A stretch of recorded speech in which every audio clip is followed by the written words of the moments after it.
What's going on, everyone? Welcome to the Season Gaming Bitcast, episode 309. I am your host, Ainsley Bowden, and today we have a full cast of characters for you today, including Elgato's number one spokesperson, Mr. Tie Guy Travis is here, ready to roll. How we doing, my friend? Yeah, what's up, guys? Sorry I'm late again. You can blame the Elgato Corporation. May they burn in hell. What's up? Getting us off on the right foot, of course. You doing all right, buddy? Camera good now? Yeah. I mean, it's the usual issues. It seems like a weekly occurrence now, but we got through it, and yeah, happy to be here. Had a good week playing Diablo 4. Wait, am I allowed to say that? I don't know. Anyway, well, no, I was playing Diablo 4, not Vessel of Hatred. Exactly. Right? Yeah. That's the main game. So that's what I've been playing. Very good. I was also playing Diablo 4, not Vessel of Hatred. Great. That sounds fun. I'm glad we're all on the same page here, and I'm really good at my job. Cool. Sweet. Welcome. Good morning, everybody. And of course, the lawman is here. Hardcore Hogue is back with us. How we doing? I'm doing great. My hardcore character survives, much to the chagrin of half of the chat here, but I'm very happy about that. I'm looking forward to Vessel of Hatred, which I have no knowledge of because I have not played it. But I'm excited. Nice. Yeah, it's close, man. It's close. Next week we'll probably have other things to say, but for this week we are joined by none other than IGN's executive reviews editor, Mr. Tom Marks. How we doing, my friend? Hello, I'm good. How are you? I'm glad to be here. Yeah, man. Sorry you have to be here with the three of us, but you're here. We're excited to have you, of course. So yeah, this week we're going to be breaking down, obviously, PlayStation State of Play. We finally got one, and we finally got some kind of good games, good info from PlayStation, which is nice. We've got a new Legend of Zelda that has released we'll touch on. We got a demo for Metaphor ReFantazio, which was a great surprise out of TGS. We'll touch on that. PS5 Pro, we've got a few other things to touch on as well. And of course, with Tom here, we figure that we will also touch on some sort of a game review conversation. I know Travis and I have talked a lot about kind of review methodology on Bitcast and on the channel. But of course, it'll be good to get Tom's insights into, basically how much the publishers pay IGN for reviews and scores, all those important topics that we can cover while he's here. So it'll be a hell of an exclusive, bro. You finally, after years, it's like spotting the Loch Ness monster. Finally, Nessie, he's here.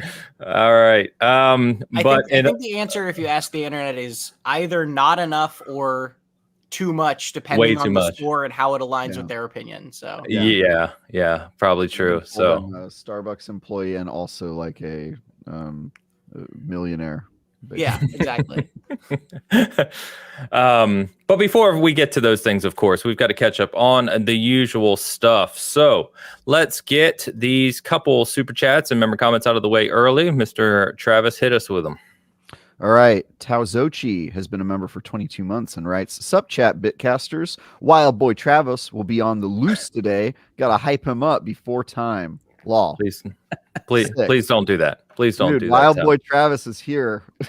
He's loving it. I don't know what any of this means. Yeah. This is it. This is the Wild Boy version this right here. As wild as I get. This is as wild as Travis is. Pre-show, post-show, this is how he is. Tal, thank you, my friend. Googleman, he offers €10 and writes, "Fragpunk looks kind of fun, but Tanuki Pond Summer seems very hardcore. I mean, fishing in a video game? Who does that? Slitterhead is cute, though." All right, so a little background here, Tom. Googleman81, he comes into the chat every week to write a comment to confuse us. And he's very good at his job. Yes, really good at it. Every week, we're just like, okay. Thanks, Woman81.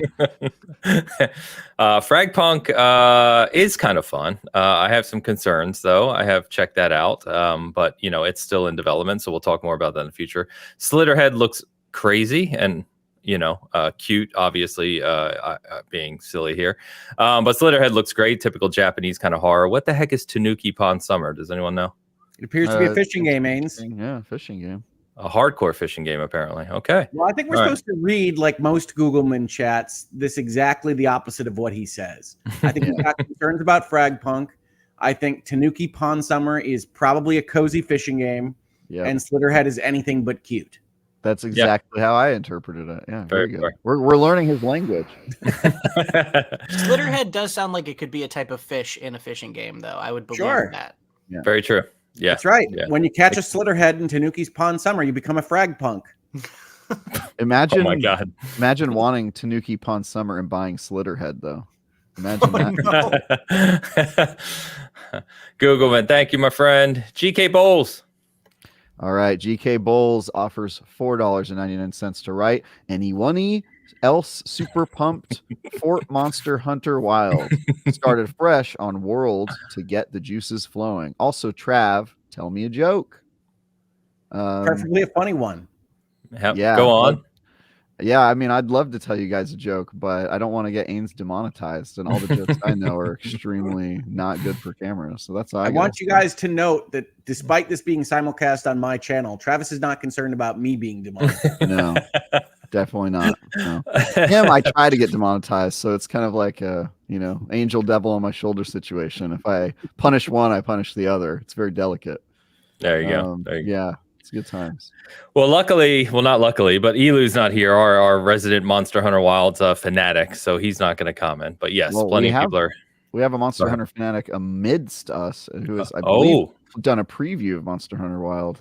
I did a hands-on of it a while back. Yeah, like a month or two ago. It does. Go on, Tom. Go on. I'm very pumped as well. I jumped back into Iceborne in Monster Hunter World for to kind of prep for that preview, and it made me remember how much I missed Monster Hunter and how much I was ready for the next one. And we just got a date for that. I think we'll probably talk about. So I'm very excited that there's a window that I can start clearing my schedule for. As we've been joking, it's funny. We've been joking for a few weeks on this show about February already turning into that month again. And that got even worse this week. So, anyway, we'll talk Tom about is our Monster Hunter expert. I think he reviews all of them. I wouldn't say. I think Casey DeFreitas is our Monster Hunter expert. She's incredible at that game and plays a ton of. I'm a casual in that I started with World, right? That's where I think a lot of Monster Hunter fans now started. Casey has been playing basically every Monster Hunter since the beginning of time and is incredibly good at them. I do the reviews. Nowadays, I do most of the Monster Hunter mainline reviews, but she is the pro. Gotcha. Yeah, we even played one of them together. Or it wasn't Monster Hunter, but it was what was that other game? Something Wild Hearts, was that? Wild Hearts, that's right. Wild Hearts, yeah. That was the EA knockoff Monster Hunter. That was pretty fun. Yeah. Wild Hearts is good. And it let you build things. Yes, the building was cool. I forgot about that. You did. It was Fortnite Monster Hunter. It'd just be incredibly reductive. Tal says, sir, I am a Monster Hunter fanatic. Well over 15,000 hours in the series, Tal. All right. Wow. We're going to talk on Discord because I got to get you some help. Also, Rob Frawley II pops into chat to say the Tom R. Marks verse world expands. GK Balls, there you go, my friend. Thank you for the super chat. Chris, $5 writes, Ains hockey season is almost here. 3 exclamation points for emphasis. Yes, it is. Yes, it is. Opening nights next week. I'm excited, man. Very excited. Love hockey season. And a new hockey rink is opening like 5 minutes from my house, too. So I may actually be playing again soon. We'll see. So thank you, Chris. Appreciate you, man. Commander Shepard's here again. Commander Shepard offers €2 and writes, this is my favorite podcast on the Citadel. I like this. Where Bitcast is still rocking on the Citadel, getting played daily. You love to see it. So, Shepard. Hey, Rex. Yeah. Thank you, Shepard. Nissa Hauer has been a member for 15 months. Nice. The new Zelda game is awesome. Who needs a sword?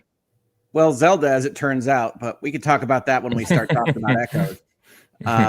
But yeah, the new Zelda game is both awesome and horrifying, and I have a lot to say about it. So we'll get there in a second. What a twist. Yeah, horrifying is not the word I expected for Zelda, but okay, we'll touch on it. Nissa, thank you. Good to see you. Mr. Don Lionheart. Don Lionheart offers $5 to write. Played and beat Mafia for the first time this week. It's fine. Great story. Gameplay is dated, but I played on classic difficulty. No plat plans. 32 days. Dragon.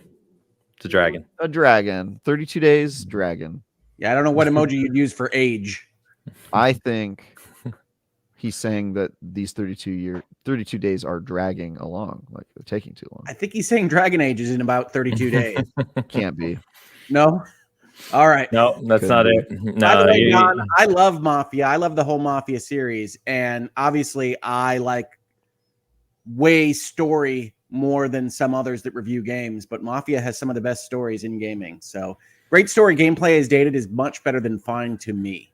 You heard it here from Hogue Law. I love the Mafia. Right. Fair enough. Don, thank you, my friend. All right. And of course, before we start talking, we've got Tide's picks. Let's go ahead and get to them. Oh, God. We are on. Actually, I actually look decent for once because we are on the Enterprise this week. Stupid. Nice. They just put Captain Kirk as Hogue. I hate this. It's so stupid. It's so dumb. I'm It's a so handsome dumb. man, Travis. I don't know what to tell you. AI is terrible. I'm a ginger. Doesn't even look like me. Ains that doesn't look like you. Hogue, I'm sorry. You don't Travis, look that was Captain exactly Kirk. like Ains. No. At least I'm human this week. I mean, Yeah, I'm that's moving up. true. I'm That's human. true. So Ains, yeah. AI You just was- resent that I was given a captain's shirt. Yeah, and I'm clearly going to die this episode. So at least there's some small justice. in this world. Tom, we may have a full-time opening for you after this episode, so we'll talk about it. Ty, thank you as always. Appreciate it. Okay, so we had some games released this week. Yes, we did. I think Travis and I, for the most part, are tied up playing Redacted. So I don't have much to say on other games except for one small note on a game. So Tom, I'm going to start with you. Since you're the guest here, this is just kind of like whatever game you've been playing this week that been putting some time into, been enjoying. What you been up to, man, in the gaming space? Ironically, played no Legend of Zelda this week because I'm going to that all carry happened- this team. Yeah, that Hope's got happened us. all. He reviewed it. I reviewed it, so it happened all a week or two ago. Oh, I see. But I did play a lot of that, and am happy to talk about it. And Yeah, please do. excited about that. But then the other thing, I guess I'll just say the thing I've been playing sort of most consistently recently is Persona 3 Reload, which I'm playing for a different podcast. And I've been playing that very slowly because the podcast we do is in real time. So we play it the week of the game. We play in the real life week of the calendar. Travis was telling us about this. Yeah. It's a very silly idea. The podcast is called Take Your Time. I'm not trying to plug. It's just like literally what I've been playing consistently. And then I've been playing a couple things that are also redacted. But Persona, I'm a huge Persona 5 fan, and I'd never played any version of Persona 3. So it's been very fun to, a lot of people talk about how this is their favorite Persona or of those of the newest. Yeah, I mean, 3 at three least. is where the 5 model comes from. Right.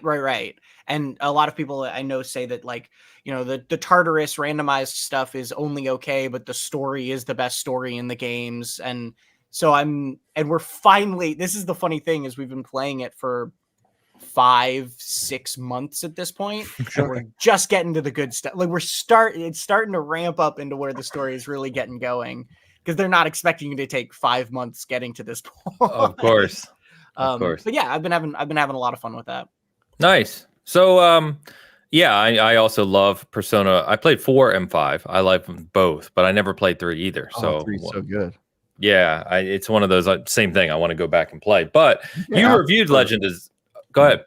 No, I was gonna say when we did that that quiz, I think I asked a Persona 3 question and nobody had played Persona 3.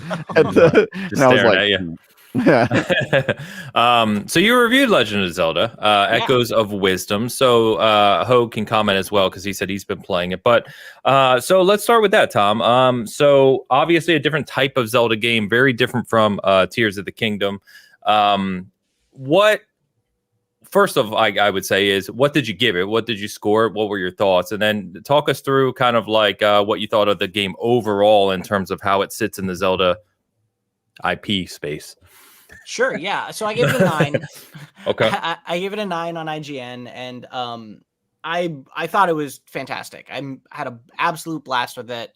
It is such a cool fusion of Tears of the Kingdom, Breath of the Wild style, do anything you want, break the game, go ahead, we don't care, have fun, that mentality, but then mixed into classic dungeons with a boss key, boss door, usually some sort of not like traditional key item you get, but you get something in that dungeon that you could only get in that dungeon that then changes slightly how you interact with the world. The little bit more structure of those 2D Zelda games mixed with the freedom of the newer 3D Zelda games. And I think that is so exactly what I wanted from the Zelda series. I love Breath of the Wild. I love Tears of the Kingdom. I reviewed Tears of the Kingdom also and gave that a 10. And I love the freedom they've introduced, but also am one of those Zelda fans that missed dungeons and missed key items and missed a little bit of the structure of those early Zelda games, because the newer Zelda games are phenomenal. They're just like a little bit, they're a different thing to a certain degree. And not like, wildly, because exploration and freedom has always been in the DNA of Zelda since the very first game, but functionally. And so if this is sort of my big takeaway with Echoes, is the Echo part of it I had fun with, but could take or leave. But if this is the blueprint of how they're going to structure Zelda games in general going forward, I am so excited for future Zelda games, because this is sort of exactly what I want from the series, is the weird freedom plus this little bit more of structure that they had in those older games. Nice. Very nice. Hogue, how are you feeling? You in a similar space? Different thoughts? Yeah, the wonderful part about Echoes of Wisdom is the design, in my opinion. The Echoes are such a great idea. For those that didn't watch the previous videos or don't know what we're talking about here, the Echoes are that Zelda is your main character in this game. She primarily doesn't fight on her own. She collects echoes of objects in towns and monsters that get defeated by her. And she defeats those monsters primarily by calling in other monsters to fight for her on her behalf. But what it does is it makes essentially every new area, every encounter into a possibility for puzzle solving, because the monsters are not just fighting for her. There's certain spiders that essentially create ropes in the 2D dungeon space. And if you don't know Link's Awakening, this is essentially the same kind of split between overworld Zelda that you're expecting and kind of 2D interactions in dungeon space. So you can get like the ropes from Donkey Kong Jr., and you do it with spiders that you collect as echoes. And you're solving all of these little puzzles in the same kind of feeling way as you do in Tears of the Kingdom, which is, what do I have as tools and what can I do to get across there and get that treasure chest? And it really does take the design sensibilities of Tears of the Kingdom or Breath of the Wild and puts them in to a Link's Awakening type game. And it's a fantastic mix. I love the game. It has motivated me to play every day since I got it. But the horrifying part, the part that really bugs me, is I mentioned last week, is I was thinking that the frame rate fluctuations and performance of the engine that bothered me so much in Link's Awakening must have been handled by now. That this wouldn't come out if this had the same type of issue. Because when Link's Awakening came out, I thought we were on the verge of Switch 2 because it was so kind of fluctuating and broken that it really hurt my enjoyment of that game. And this one is as bad. You can feel it as soon as you get to the first town. And the problem that these two games have with their engine is primarily in that when you go into a smaller area, a dungeon, a room, the things that you're used to dealing with in Zelda, you can see what it's supposed to be performing at. And you're bouncing between that 60 frames and kind of solid performance and the overworld or towns that definitely doesn't have that throughout the game. So it creates my least favorite kind of engagement with a video game, which is it's constantly bouncing. You can't get used to either.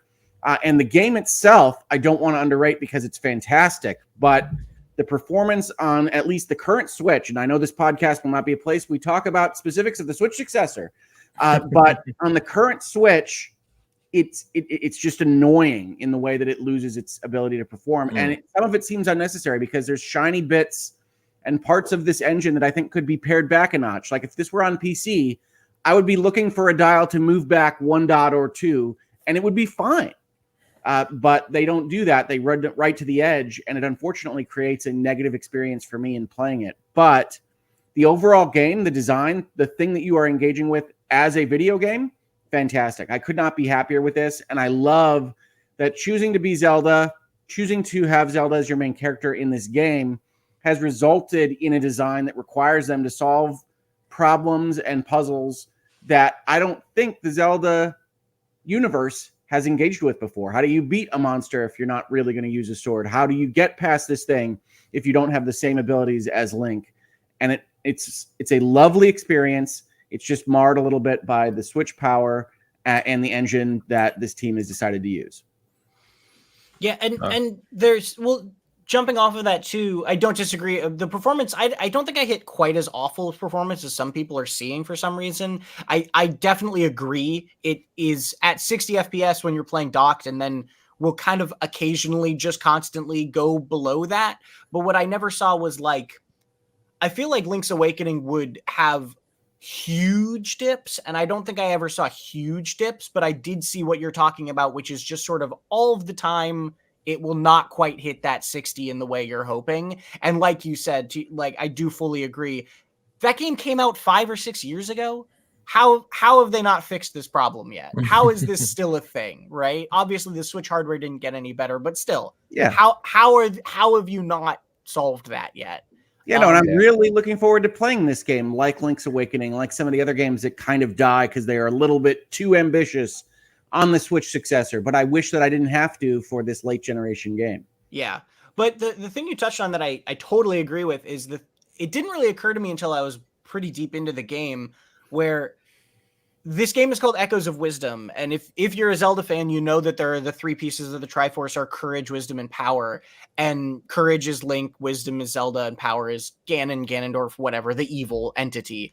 The thing that I really love about this game is exactly what you were saying, which is if the normal Zelda games are saying, we're built around Link, we're built around courage, you're going out and fighting monsters and adventuring. This game says, what if we built a game around the Triforce of Wisdom? And instead of being, there's still lots of combat, but instead of being focused on the combat, it is focused on how do you think yourselves out of this situation?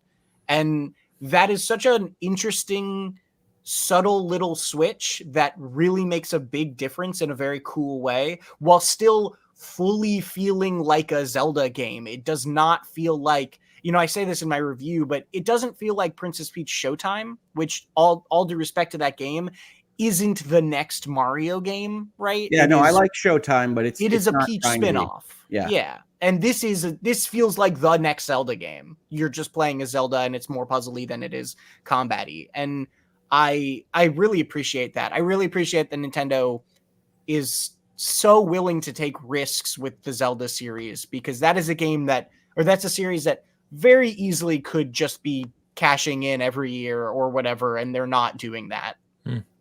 Excellent. Yeah, no, it's fantastic, and I don't want to undersell that. It just bugs me, and it might not bug you, person on the internet who is watching this that goes and tries it on their Switch. I can't promise things about frame rates or performance. I can tell you it bugs me, and I had mentioned it last week that Link's Awakening had bugged me. And it does a very similar kind of thing. And I, again, would dial it back a notch. But the devs pick what they want from the performance of these games. And they go one step more aggressive than I would like in this particular engine. And it's clearly the same kind of engine that they used for Link's Awakening. It's gorgeous. Hyrule is fun to walk around. It has a lot of different biomes, a lot of different things to discover. And like I said, since this ecosystem rewards you for finding any new item and any new monster, it always feels like you're going and getting a key item, or you're going and getting something that can solve the next problem. It's a wonderful design. And I'm actually even more happy with the game as a game than I thought I would be seeing the original video for it, or when I was excited about it as it came out. So if this at all interests you, you should definitely check it out.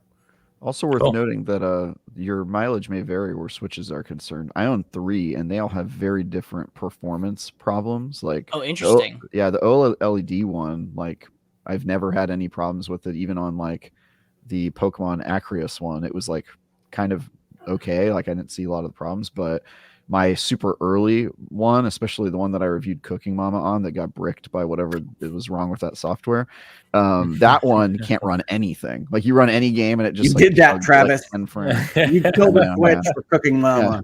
Yeah. They cooked my Switch is what they did. That mama just deep fried it.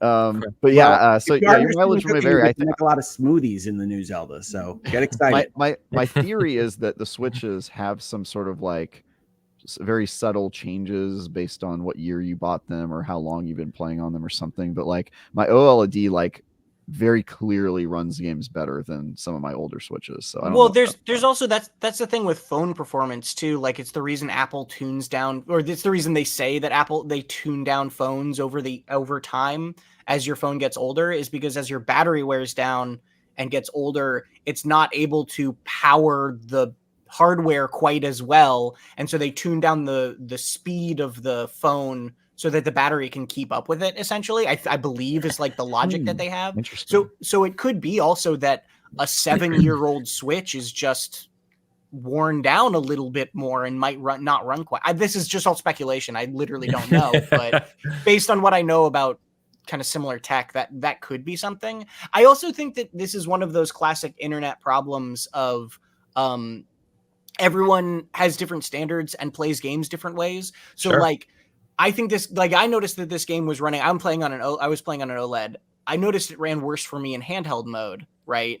And if you're a PC gamer who's used to 120 FPS smooth with a 4080 card or whatever, and you're playing in handheld mode on a launch Switch, that's going to be way worse for you than if you're used to playing on fidelity mode on a PlayStation 4 and then you go to a docked OLED. It's not like the jump is just not going to be as, so people can be having conversations about the same performance of a game and have wildly different experiences, and both of those experiences be correct because they just have different contexts and they have different tolerances and all that stuff. Yeah, I think that's fair for sure. So we have a courage game, we have a wisdom game. What's the power game like? You want the Hyrule Warriors? Is that, yeah, that's what I was gonna say. Hyrule Warriors is It's fight all the time, punch, Fight go. all the time. I could also see maybe an ARPG where you play as Ganon and just smash boys apart. That'd be a good one. I think if they made a Ganondorf power game, it would be like DMs. It would be like Devil May Cry style. It would be Platinum is making that game, sick. And you're juggling fools with a giant sword as Ganondorf. Wait, now I want to play this game. Might be waiting a while. It Yeah. might be the Switch announcement handle. game for the Switch You too. know. You don't know. Yeah, you never know. They made Ganon hot now, so everyone wants him. Wait, which game is he hot in? He's hot in Tears of the Kingdom. They made Which Ganondorf game is hot. he not hot in, Travis? never- Come on. I never met Ganon in Tears. of the Don't Kingdom. act like you haven't been to those sites. Come on. Jesus. Well, that's great. I'm glad to hear. Ongoing joke. I'm not the biggest Zelda fan, but I'm glad to hear it's very good. It seems that people are loving it. So good stuff. Love to hear it. What I want out of a Zelda. It really is. Good. Fantastic. Well, one of the biggest surprises this week, which I'm actually sad I haven't gotten to check out because it's one of my most anticipated games by a pretty large margin, is Metaphor ReFantazio.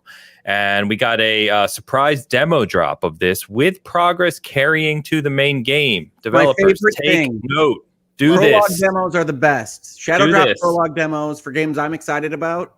That's just fantastic. No doubt. No or doubt. Fantasio. Hogue. Killing me. Hey. But anyway, I know in particular, I think actually, given what Tom said about Persona 3 and Persona 5, I'm sure all four of us are really pumped for this game. So, Hogue, we were talking just before we got started that you did have some time to play this demo. So how you feeling after playing it? I was not expecting, even though this was one of my most exciting games coming out in the near future, to like it as much as I did. Metaphor is a Persona game in a fantasy world, but it is also a number of enhancements to that Persona format. So if you are at all interested in any of that, this is going to be a great game for you. It is doing some things that you can already tell just from the prologue and from the demo with its story that are going to be odd and going to be interesting in that same Persona way. And it has a not Velvet Room. It has some not Personas for you to find. It has some various things that if you like Persona, especially Persona 5, you're going to be happy with this. But it also has kind of an old school anime aesthetic It reminds me of like Lodos War, or in terms of games, it really reminds me of an old game called Elemental Gearbolt, which I'm sure is going to be immediately referenced in people's heads just by my saying it. Of course. It's a deep kind of dark fantasy with the depth of characters and depth of combat system that you'd find in a Persona. So I am even more excited about it now. October 11th can't come soon enough. I'll still be knee deep in Vessel of Hatred, so who knows how this is going to go. But I could not be more excited about it. It feels like it's got the potential for a Game of the Year type game for me. Fantastic. Yeah, you just reminded me that we get Vessel of Hatred, Metaphor, and Silent Hill all the same week, which is like, come on, man. What are we doing? I don't have time for this. But I'm very excited. So that's good. I will download this, I guess I might as well just wait at this point because I'm not going to have time to play it prior to release. It's a long demo. I'll tell you that. Actually, that's a good question. How much time have you put into it? How long is the demo? It's hard to tell if the timers are accurate on any of these things, but I believe I was just over 5. 5 hours? Oh, Okay. that's a long demo.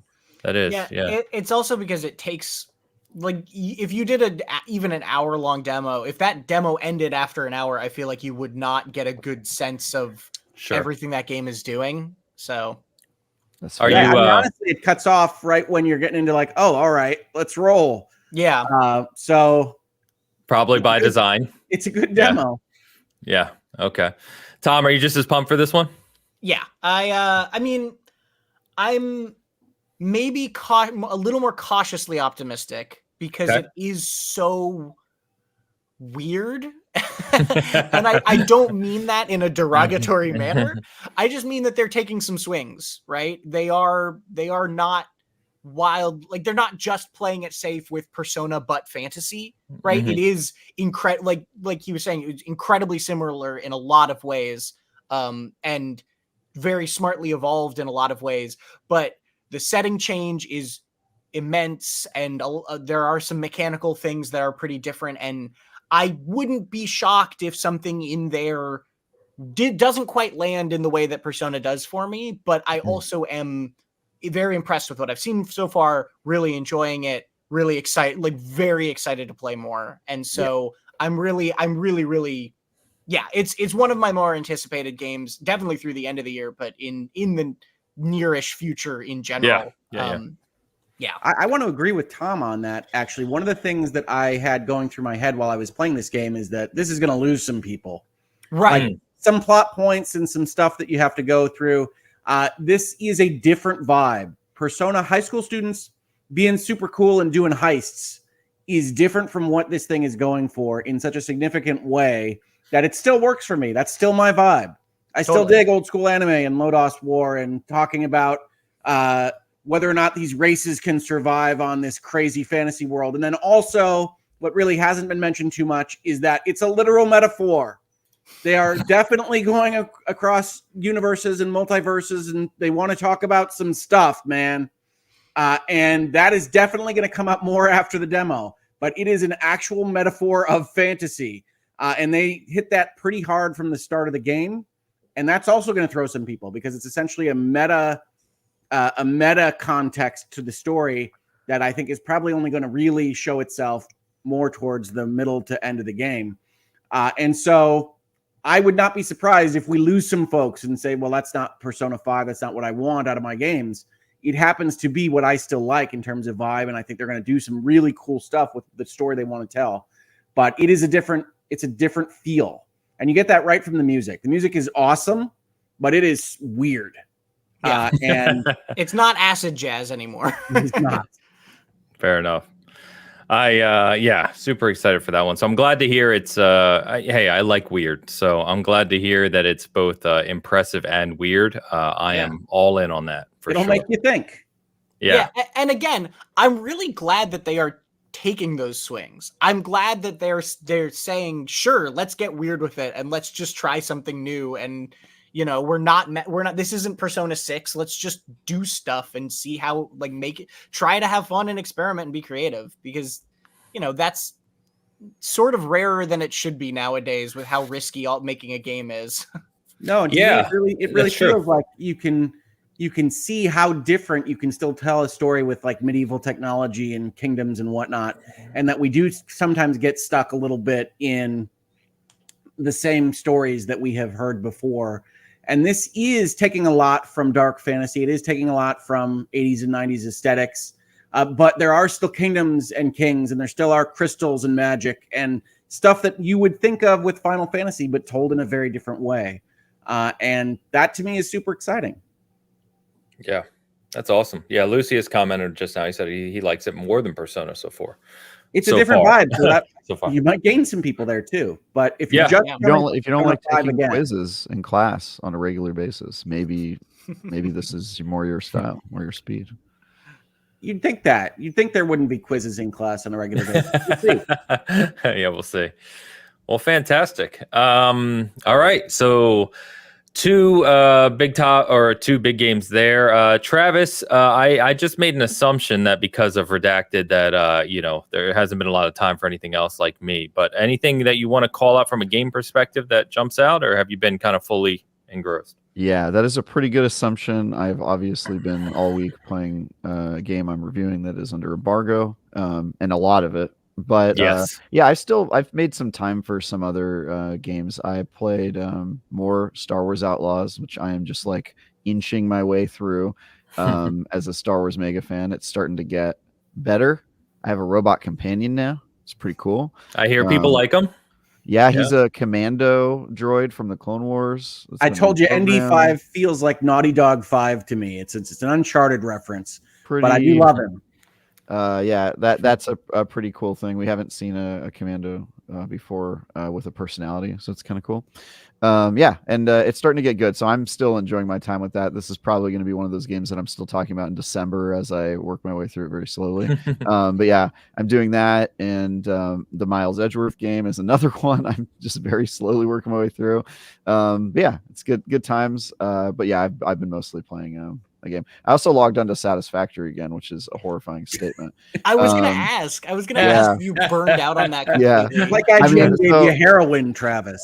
Yeah, I mean that game is like I open it to just like, so Rob Frawley, we have a server for it, and he is in there doing stuff, and so every once in a while I'll just check in to see how my child is doing. What is it growing into?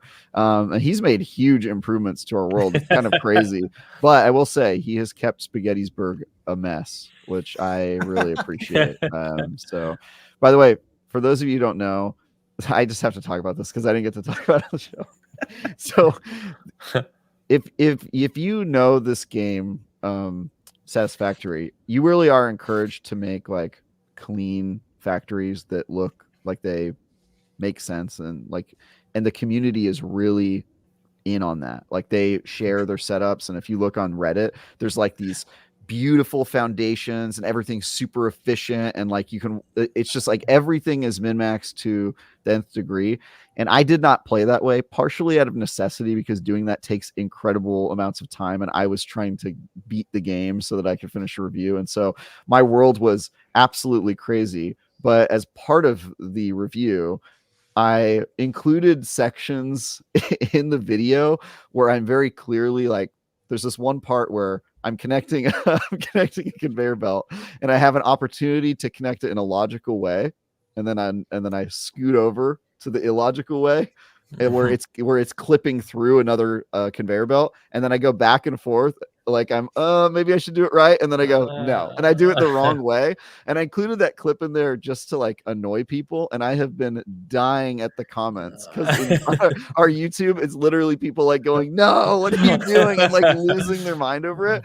And it has brought me no end of joy. I've been logging on to YouTube like every week to just read the comments and see people lose their mind, and it's beautiful. So I just wanted to throw that out there, that like people's reaction. Troll guy Travis. Well, what's funny is the Satisfactory community is very troll heavy, including the developers trolling their players, and so it feels to me very much in like the tradition of Satisfactory. But man, it's brought me no end of joy to see people react to the way I chose to play this game, which was like an absolute savage. And hey, it worked, man. Don't hate the player. I got through the campaign, and it was fun. See, I want a Travis YouTube Shorts reel of just playing games slightly wrong. Yeah. That honestly, that's what I like to do. I like to break games. You know, you give me like something like Tears of the Kingdom where you give me a chance to play, and I'll just go out of my way to play it in a way that I wasn't expecting people that I think the developers were expecting me to play it. And it's so much fun, man. To me, it's like a very pure way to play games. Satisfactory. I mean, I don't think there's a right or wrong way to do it, but the people who are hardcore in that community, they very much have strong opinions about it, and it's just been so fun to see them. In one sense, it really does reinforce the negative IGN reviewer, like, you know, stereotype where it's like, oh, the IGN doesn't know how to play games. But in the other sense, piss off. I had a freaking fun time building a monster. But to the credit of the Satisfactory community, that community is pretty positive in that I feel like you haven't gotten death threats over that. It's just people sort of laughing with you about how terrible what you're doing is. So right? Some people were genuinely upset, but then I commented in the YouTube and just like that I was enjoying the fact that they're upset. And then somebody was like, dude, he is trolling us. And then all the comments after that were positive. There were like people being like, okay, he's just being an ass. Got it. But that's what I mean is like the spaghetti building style is not optimal, but it is also a way to play the game. And they they recognize that, right? Yeah, they're gonna make fun of you mercilessly because you deserve it, but they're not gonna, you know, completely write off the whole review because you didn't use foundations. Yeah, I did not use foundations. I also learned that there's a streamer in the community or YouTuber who intentionally builds like the craziest, most spaghetti factories, and a lot of people in the comments were being like, "Dude, you're just that guy. You're just building. You're that streamer." So yeah, it was cool. But anyway, I've been playing a little bit of Satisfactory, not enough because I know if I play more than 5 minutes, I'm never gonna stop, and so I have been trying to not jump in there. But that game is super cool, man, and I just want to reiterate what I said a couple weeks ago that everybody should give that game a shot. It's super cool. Yeah, so funny enough, a couple comments from last week's show that I forgot to highlight early on here. So one of them about that. So Rain Angeles says, I've not touched Factorio or Satisfactory yet, but there's also the Rift Breaker, Mindistry, and the early access Desynced. He says, which are both slimmer factory games. He said, Desynced also has a scripting system for custom operations of the factories and worker bots that I've only scratched the surface of due to being rather out of practice with programming. But I could imagine that getting really cool because I know Rob, who you played Satisfactory with, is at least a dev or coder in some form. So I could see people kind of really losing some time with that kind of stuff, like order of operations and things with their factories. Yeah. If Satisfactory is like either too complicated for you or just like you prefer more action, I also did review Rift Breaker and really recommend that game. That game is super cool. And when I reviewed it, it was a little bit more unstable and had like frame rate issues and bugs. And I hear that those have largely been cleared up. So just want to give another shout out for Rift Breaker. That game is super fun and kind of scratches that Satisfactory itch, but it's like a lot more combat. Your base is constantly getting attacked. It's kind of got that tower defense stuff to it, which Satisfactory doesn't have at all. You got to kill a lot of Xenos in Rift Breaker. It's true. Yeah, it is. You got to squish those Xenos in your mech suit. That game is super awesome. Cool. The only thing I have a problem with Rift Breaker is that it reminds me of Vagrant Story and that we don't have one right now. It's a personal problem. Yeah, doesn't necessarily affect you.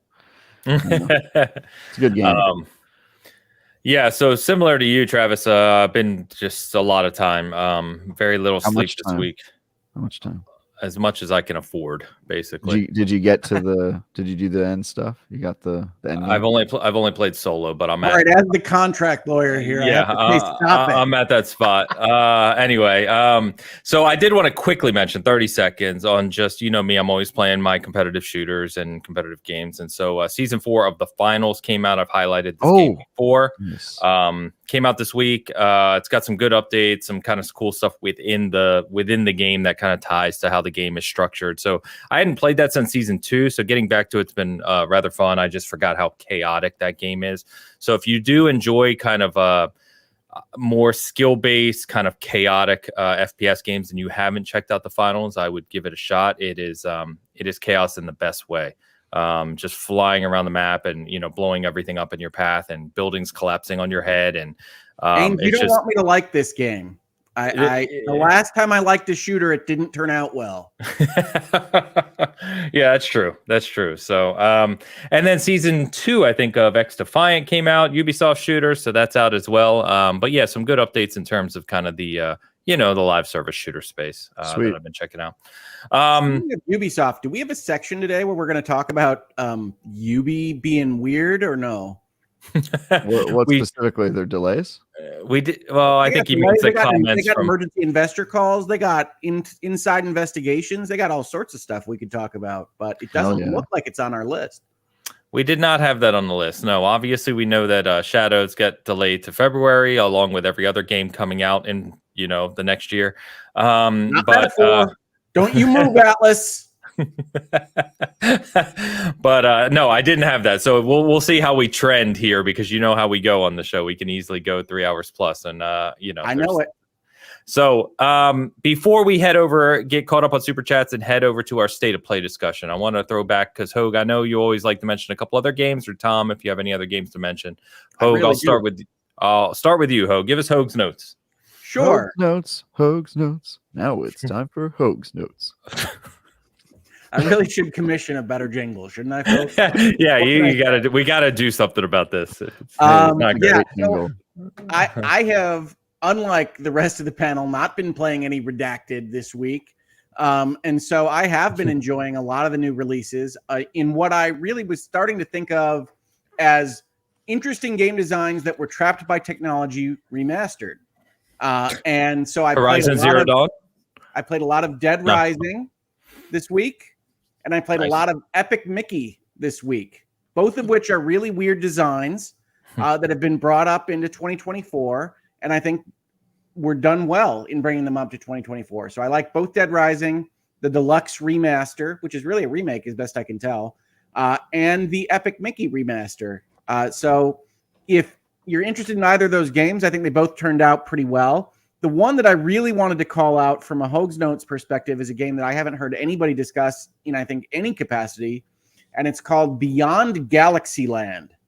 It is a turn-based RPG in which you are a character that is living on Earth and are taken by a corporation, which may or may not be good or evil, to a solar system called Galaxyland that has been created to house your people after the end of your planet, as well as the aliens that are also having their planets end from an alien virus.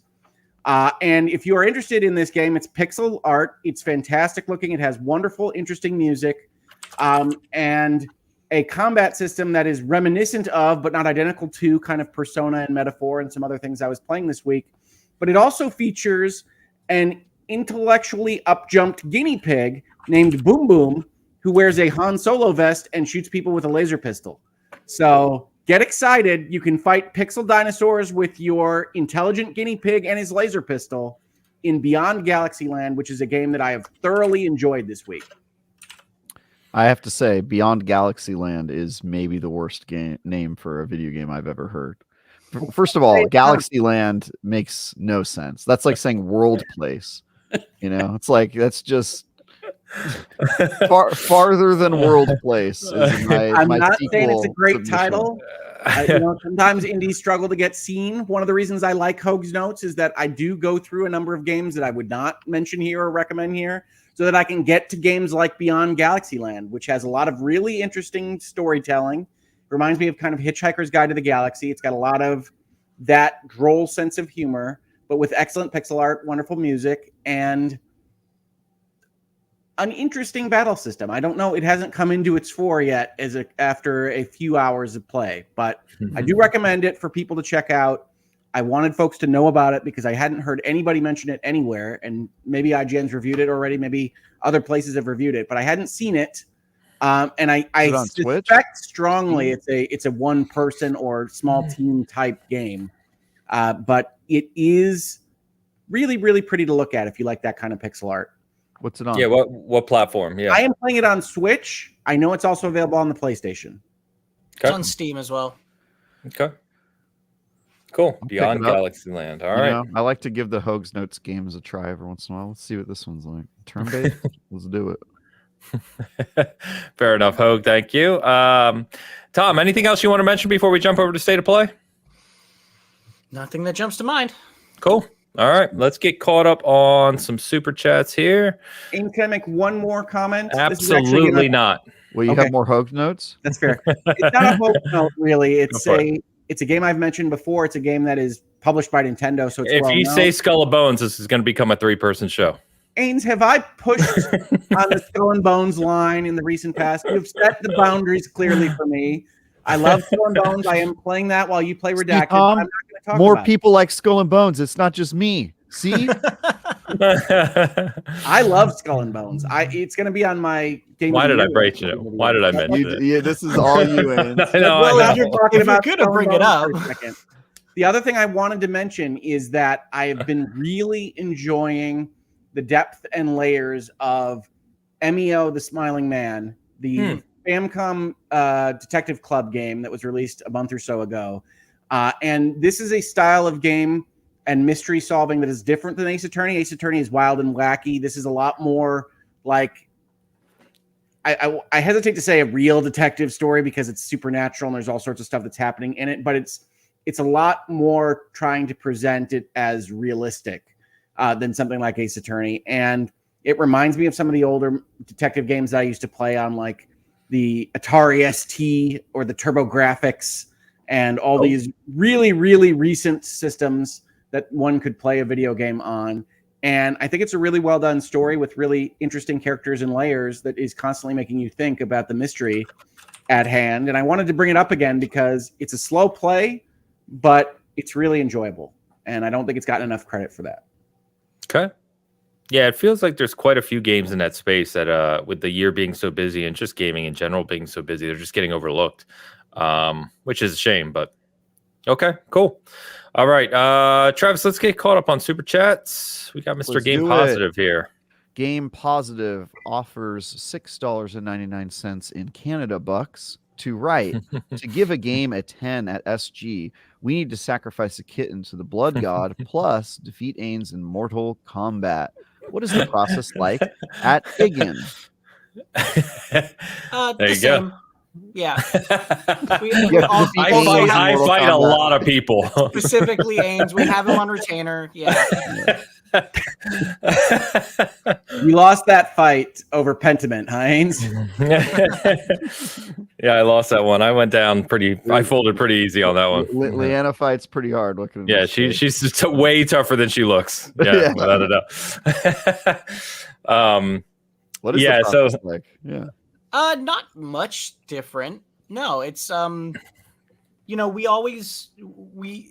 Travis knows well, my job as an editor for reviews editing is to make sure that the argument you want to make is sound and poke holes into it until it stands up to, make sure you're communicating your ideas clearly, all that stuff. So if somebody wants to give a 10, the only thing that really changes is that there's maybe like a little bit more, there's a slightly higher level of scrutiny to make sure that the argument you're making is sound, right? And that doesn't mean quote unquote correct, right? Because reviews are opinions. So I could highly dislike a game that somebody wants to give a 10, and that's fine. I'm not going to stop them from doing it as long as they can convince me that they think it should be a 10, right?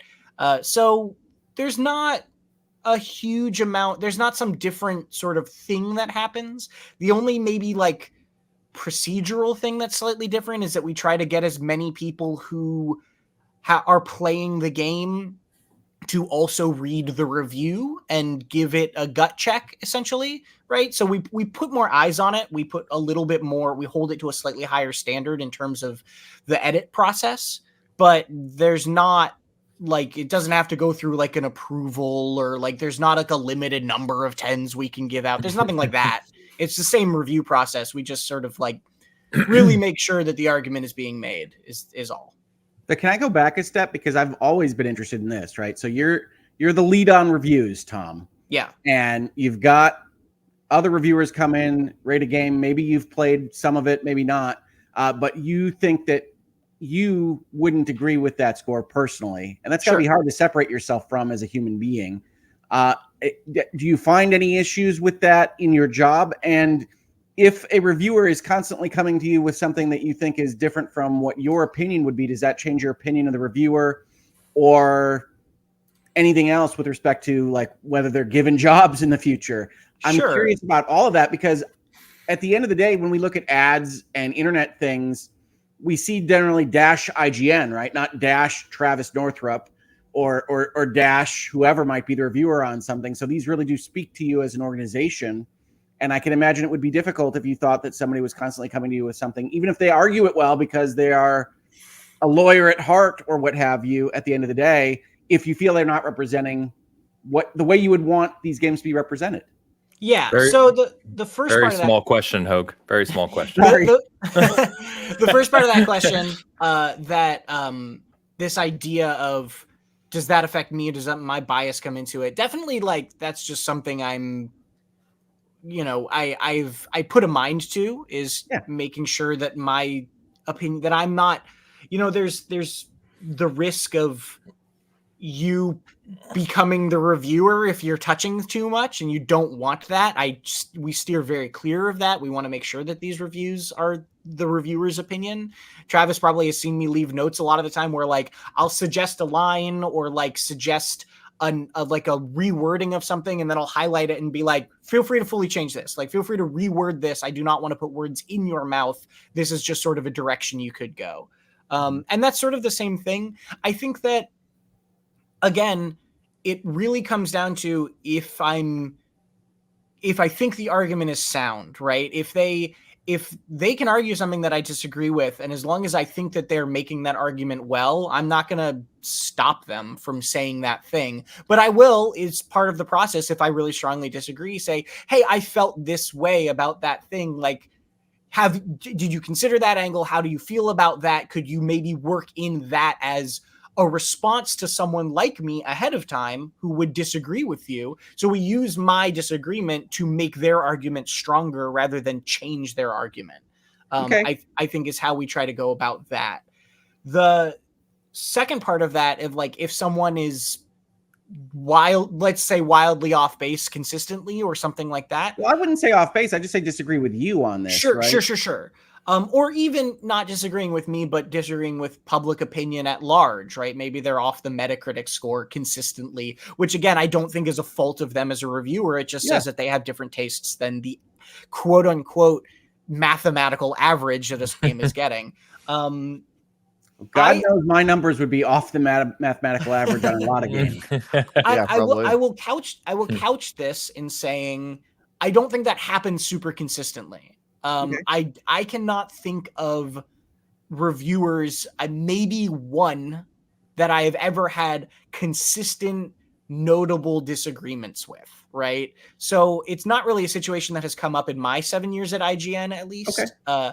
But I also do think that there is situations where, yes, like if somebody is, you are not wrong that when somebody reviews a game at IGN, it is their review, it's their opinion, but also it does represent IGN in the public eye. And if somebody just is, really what it comes down to is not just me, but like if our entire staff is consistently disagreeing with the reviewer, then we might not use them as much or change that reviewer. This is hypothetical, right? Because again, the situation has not come up very or often at my time. We might change reviewers just because like that opinion isn't reflecting our staff, and then our staff has to go out and, to a certain extent, they don't have to be lockstep agreeing with that review, but they're represented by it as well, right? And they're going to get angry people on Twitter tweeting at them no matter what. And so I could see a situation, where somebody just is like really not quite just in line with the IGN editorial sort of like ethos, then maybe we wouldn't be looking to use them as much because they're just not in line with what we are trying to do. But I don't think I would ever then say, like, I want to be clear about, again, that has not happened in my time. And I'm not trying to get Travis to lose his job. I understand. But B, I also don't think that, again, I want to be really clear about the fact that, like, I don't think that would mean that reviewer is wrong in any way. Yeah. Right. Their opinions are still completely valid to their opinions. And if they're making those arguments, well, I support them in thinking that. Yeah. I will say this about having an editor who's played the game is that it makes the review a lot better because, if Tom has no idea about the genre or game or whoever's doing my edits, like it's usually just like cosmetic changes to like the grammar or maybe tell me about this or like asking clarifying questions. But if they've played the game, the notes are way more in depth and like, you didn't talk about this thing or actually technically it works this way. And so I like it when the editor has played the game because it makes it just, makes me feel like the review is going to turn out stronger and the notes are going to be more in depth. So definitely like on the Satisfactory review where like Tom and I played the entire thing together, it was like, all right, yeah, like it's just nice to have another pair of eyeballs and to remember stuff that I completely forgot, where he was like, oh, you should talk about this thing. And I'm like, oh my God, I completely forgot we even did that because we played 100 hours and all that stuff. So Right. yeah, that's my perspective as somebody who's just going through the edits. Nice. Good context, guys. Thank you, Tom. Thank you. All right. Let's continue with the super chats here. Don Lionheart offers $5 to write. Generally, I agree, Hogue, but it walked the line very closely, closer than I'd like, to the point where gameplay hindered story. Could be because classic. He's talking about the Mafia series. He's talking about Mafia 1 in particular, and he's saying because of the classic difficulty. And I do want to say, when I talk about Mafia now in 2024, I'm talking about their remaster, not the original version I played on whatever level of chip that I was playing it on back in the day. So I don't know what version Don played, and certainly on classic mode, it is very lethal. And there are levels that even in the remaster, they don't quite remaster probably enough. But I do love the Mafia games. And I think they have some of the best stories in gaming, as I've said. Yeah. Don, thank you. Lucius Augustus offers $2 to write. Balenciaga Ganon was making people thirsty. Balenciaga? I have no idea. That is the correct pronunciation. Yes, Balenciaga. Balenciaga. What would that be? I think it's a fashion thing, right? It is. Okay. That's something I know an immense amount about. It's a bag. Yeah, it's like a designer bag company. Oh, okay. And shoes, I think maybe too. Oh, there's a fashion Ganon in the house. I see. I did not know. Which game is this in, or is this merely a thirst? I believe Thirst Ganon would be Breath of the Wild, but maybe not. No, Tears of the Kingdom. Tears of the Kingdom. He's hot. Man, Yeah, I never met the guy. People aren't hot for Calamity Ganon. Oh God! All right. I like him in Wind Waker. He has very like zaddy energy. That's my take. Yeah. Man, we're gonna have a heck of a show when Date Everything comes out, Ains. Oh my God, I'm so excited. Which, by the way, it looks like we're not reviewing that, right, Tom? Are we? Unfortunately, probably not. But we'll see. So I'm just gonna have to talk about it in my personal timeline and be like, guys, it'll just be a 10,000 word Travis blog post about dating. It'll probably be like 90% written by my wife, and then me annotating it. I'll be the editor on her review of that game. So yeah, I'm excited for that. I'm gonna date everything, guys. If her approach was to date everything, it does explain the marriage a little bit, Travis. I mean, certainly when we met, she was dating everything. It's kind of crazy. It's wild. It's wild, dude. Wild boy Travis. Moving on. Alex. Thank you, Lucius. Alejandro Segovia. Do you know that's Alex, Travis? I know. He offers $4.99. Shout out to Tom. I'll never forget his Celeste review, which spotlighted a game I didn't know I desperately needed at a dark time in early 2018. Thank you, Alex. Alex is, by the way, a good friend and also freelance reviewer. He writes for Bitcast. Good times. Or Season Gaming, not actually the show, but yes. Oh, right. Yeah, I forgot there's two games. Sorry. We don't review games at the Bitcast. That's we don't? Oh, man. What have I been here for? All right. Yeah, sorry. Season Gaming, that one. That's the one. I'm super good at this. Thanks for the kind words, though. That review, I gave that game a 10. That is like my most brought up review to this day. People really, that one clicked with people in a big way, which is cool to see. That game I is did phenomenal. not read your Celeste review, but a 10 is correct. I have every achievement in that game. That game is sick. Yeah, it's incredible. I do think it brought it to my attention. So I do think that the Nice. IGN 10 is the one for Celeste. There are a couple of reviews like that, right? Like I remember the Last of Us 9 from IGN. I remember Travis refusing to give Skull and Bones the 10 it deserved. No. Jesus, 10, a masterpiece. Come on, Hogue.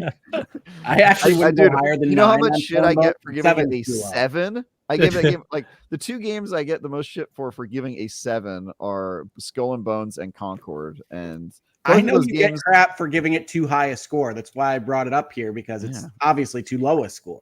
The Concord thing, real quick, the Concord thing bugs me because somebody tweeted at like a tweet of mine from a week ago being like, why did you give Concord a 7? And I didn't realize that people were holding on to that so much. And it drives me insane. Some people are. Anybody would think that, like, that people think or connect this idea that because a game failed financially means that it must have been a bad game it's such flawed thinking. Tons of incredible games fail all the time. And the idea that Concord shuts down means that a 7 was too high is just, it does not track for me in any way, shape, or form. I also think that a game that is supposed to be a flagship game being good, not great, which is what a 7 means at IGN, is kind of a bad thing when your competitors are, Overwatch, which a lot of people say is like one of their favorite games of all time, and then, Valve making a game in the same genre. There's just like, it's also the context of the market. It's their marketing push. It's the fact that they were $40 versus all the free-to-play games in their same field. Like, there's so many reasons a game could fail. And, when I said in my review, like, it matches up with some of the other heavyweights in the genre. I mean that from a gameplay perspective, not from it's going to be as successful, those games, Of course. SG's obviously 1,000 times smaller channel, and yet I got hate comments of the same thing. Like, the game failed. How could you give it a good score? It's like, oh my God, these people. Anyway, Alex, thank you. Moving on. Cherry Mills has been a member for 20 months and writes, watching SG stream while celebrating my 49th level up, partying face emoji. Party face. Happy birthday, Cherry. Happy birthday. Very good. Yeah. We seasoned like the rest of us here, Cherry. Well, maybe not Travis, but most of us. Maybe I have a question for Cherry Mills. When you level up, does a wave of power emit from out of you and destroy everything around you? I got to tell you, when that happens in Diablo, I always think that I've died in hardcore mode. Like the vibration on level up is really mean, Blizzard. It makes my brain tickle in a nice way. So I have the opposite opinion. It's like a dopamine hit for me. Yeah, I like that brain tickle a lot. Because it makes that like ding as well. Like ding. Yeah. By the time you set up your character to not get hit by anything at all, when it vibrates, you're like, wait, okay, quick check to the potions. No, I leveled up. Oh, all right. Nice. Cherry, happy birthday. Thank you very much, Rob Frawley. I just wanted to I wanted to highlight this as you were talking about Satisfactory.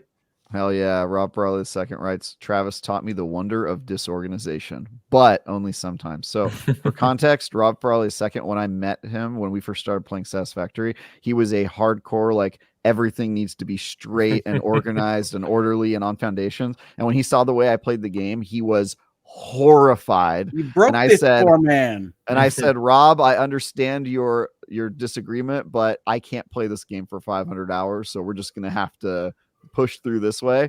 And at first he was just completely disgusted. I could feel his stress levels rising every second he was in my world. But by the end, he was like, this isn't that bad. And then he later told me that in his own worlds, he's become less of a perfectionist. Still not to my level of insanity, but he's been kind of just more okay with like, he doesn't have to be perfect. And I view that maybe progress. Maybe we should consult you out for like folks with perfectionism as exposure therapy. Yeah. It's a little bit of shock therapy to Rob Frawley's system. My mind went somewhere different. My mind was like similar but different, which is that I've met your wife, and I think you just have a way of making incredible people settle.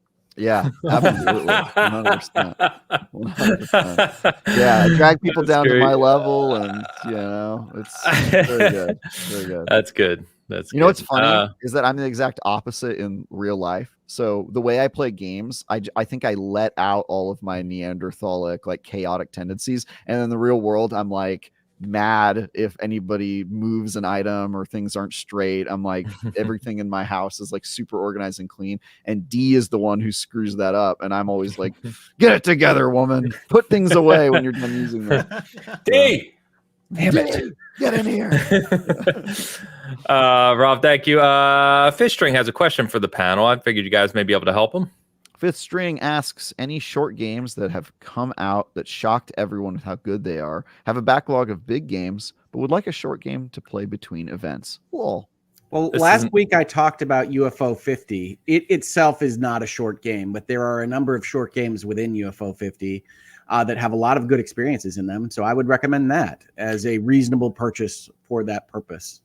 Yeah, and I would say this is an obvious one. I think everyone's talked about a million times this year, but Balatro, great on game mobile. to just to kind of play at will in between various things going on. It's fantastic. I have had to warn people that its video poker aesthetic may not be right for them, depending on their various proclivities. Also, that game is not short based on various proclivities like that. I don't know, man. That one's hard to put down after a while. Yeah, Hard to put down isn't quite the same as not short. I mean, any It's given run on dangerous. Balatro. It's it is dangerous. It is Any dangerous. game can be short if you don't become addicted to it like meth. But when a game is very good at being addictive like meth, I would say, your short promise may vary. There you go, Balatro developer. Addictive like meth. Hi, guy Travis. Put it Right, on the put it box. on the tin. Put it Yeah. on the tin. The tin. God damn it. Now we By know the it way, comes from paint. Yeah, we got somebody it. Follow it up. Yeah, I've got it right here. Alex Cast, thank you, Alex, shouted out and left us a comment this week that says, does exactly what it says on the tin. Is a reference to an old advertising slogan from UK-based wood stain and wood dye manufacturer. Is it Ronseal or Roseal? It's got to be Ronseal, right? Ronseal, yeah. Yeah, the phrase is also a registered trademark of the Sherwin-Williams company since they own Ronseal. There you go. There you go. So, And the So lawyer in first, me would say it's still okay for me to say that a game does what it says on the tin because that is not going to violate any trademark issues because I'm not trying to sell any wood staining materials. But I will Are say you not? my confusion last week at finally asking the question, why do you keep saying that? What is this tin we speak of? I think was justified. And also it makes no sense in this context, but I will forgive it. Yeah. I told you that half the things I say, my wife looks up and says, look, Rick, the definition says archaic. Yeah. my wife does that to me too. And I'm like, beep boop. That's what I say to her. Beep Robot does not recognize your human. I'm just logic. curious where I picked it up. If that is the real genesis of does what it says on the tin, where in the world did I get that? Yeah. I knew it when you said it, and I have no reason to. I also knew it. So clearly Sherwin-Williams is doing something right. Yeah. Max, I hope we helped you out. Hope you're doing well, my friend. Rick Davis is here. Rick Davis has been a member for 16 months and likes Persona. He writes, morning, guys. Good to see Tom this morning. Question for Ains. I assume you pre-ordered a PS5 Pro. Will you now go PS version more often than Xbox? Yes, I did order a PS5 Pro. We're going to touch on that later because we have our pizza bet to conclude. But yes, did get a PS5 Pro. And honestly, we were having this discussion on our Discord. Got a new PC, right? We'll have PS5 Pro, Series X, which have everything. The reason being, I just want to play games wherever I feel like playing them at that moment. So if I feel like playing the game on console and there's a Pro version that is notably better than the Xbox version, yeah, I mean, that's why you buy it, right? Otherwise, why would you buy the mid-gen refresh? Yeah, so I mean, that's what I'll be doing. Yeah. Yeah, I also bought the PS5 Pro purely as a work thing, so I don't know if it'll change the way I play stuff, but I'm gonna have one of those. Hold on, I saw on Twitter that everyone at IGN gets pros for free. Oh, that's right. I forgot about Twitter that. did say that. Forgot about Yeah, that. yeah. Twitter did say Okay. that. That's true. missed So I'm that getting memo. one. I'm getting one for free. And what's fun about the way IGN procures our free consoles is we wait until somebody has it in their cart, a normal consumer, and we take it out of their cart. and Right. we remove it from like the pool of consoles that you're allowed Right. to buy, and then we stick it in ours, and then we laugh as we steeple our fingers. It's very But Yeah. very cool. to be Yeah. fair, we've only been doing that with the 30th anniversary editions this time. That's right. so- That's a good point. That's true. Yeah. So Yeah, I mean, that was after you guys created those 2,000 eBay accounts to get rid of them all. Yeah. Yeah. I do want to say this. I really liked the PS5 Pro pre-order model. It felt fair to me, and I was able to get one. I waited in line for an hour and like got to the front, and there were no problems, and it made it very clear which ones were sold out and which weren't. And then I click add to cart and buy. Every other pre-order process, whether it was the PS5 base or the Xbox Series X, has been a freaking nightmare to go through. And so I'm really glad that they seem to have come up with a solution that is not super painful. It like told me how much time I was going to be waiting, and then I could refresh the screen. There was no danger. I even reset my browser. I restarted my browser in the middle of it, and it didn't change things. And then when I got to the front of the line, it like put me in the shop, and I didn't have trouble loading and all that stuff. So I was very pleased with the pre-order process, even if I was sort of kicking myself for buying the actual product because I am happy to be representing the people that play the games on the PlayStation 5 base. Sweet. Do both. So I agree with you on that point because I pre-order kind of collector stuff a lot, and nothing worse than when you go in when it's supposed to go live, the site crashes or you can't refresh or all those other things that happen. Microsoft Store is terrible about that. Yeah, so I agree with you on that front. The one thing that annoyed me was the fact that you logged in early in the morning. It went live 10 a.m. Eastern in the US anyway. And you logged in early and it just said you're in queue, but didn't give you a time. And so 9 o'clock comes, my time central, and I'm just still sitting there. And the bar's not moving. And I think by like 9:20, 9:25 or whatever, it's like, all right, your wait's more than an hour. And I was like, oh crap, because I was sitting here and I was working, you know what I mean? And I'm like, all right, so then I had to finish it from my phone. But to your point, once you got in, everything worked fine, which...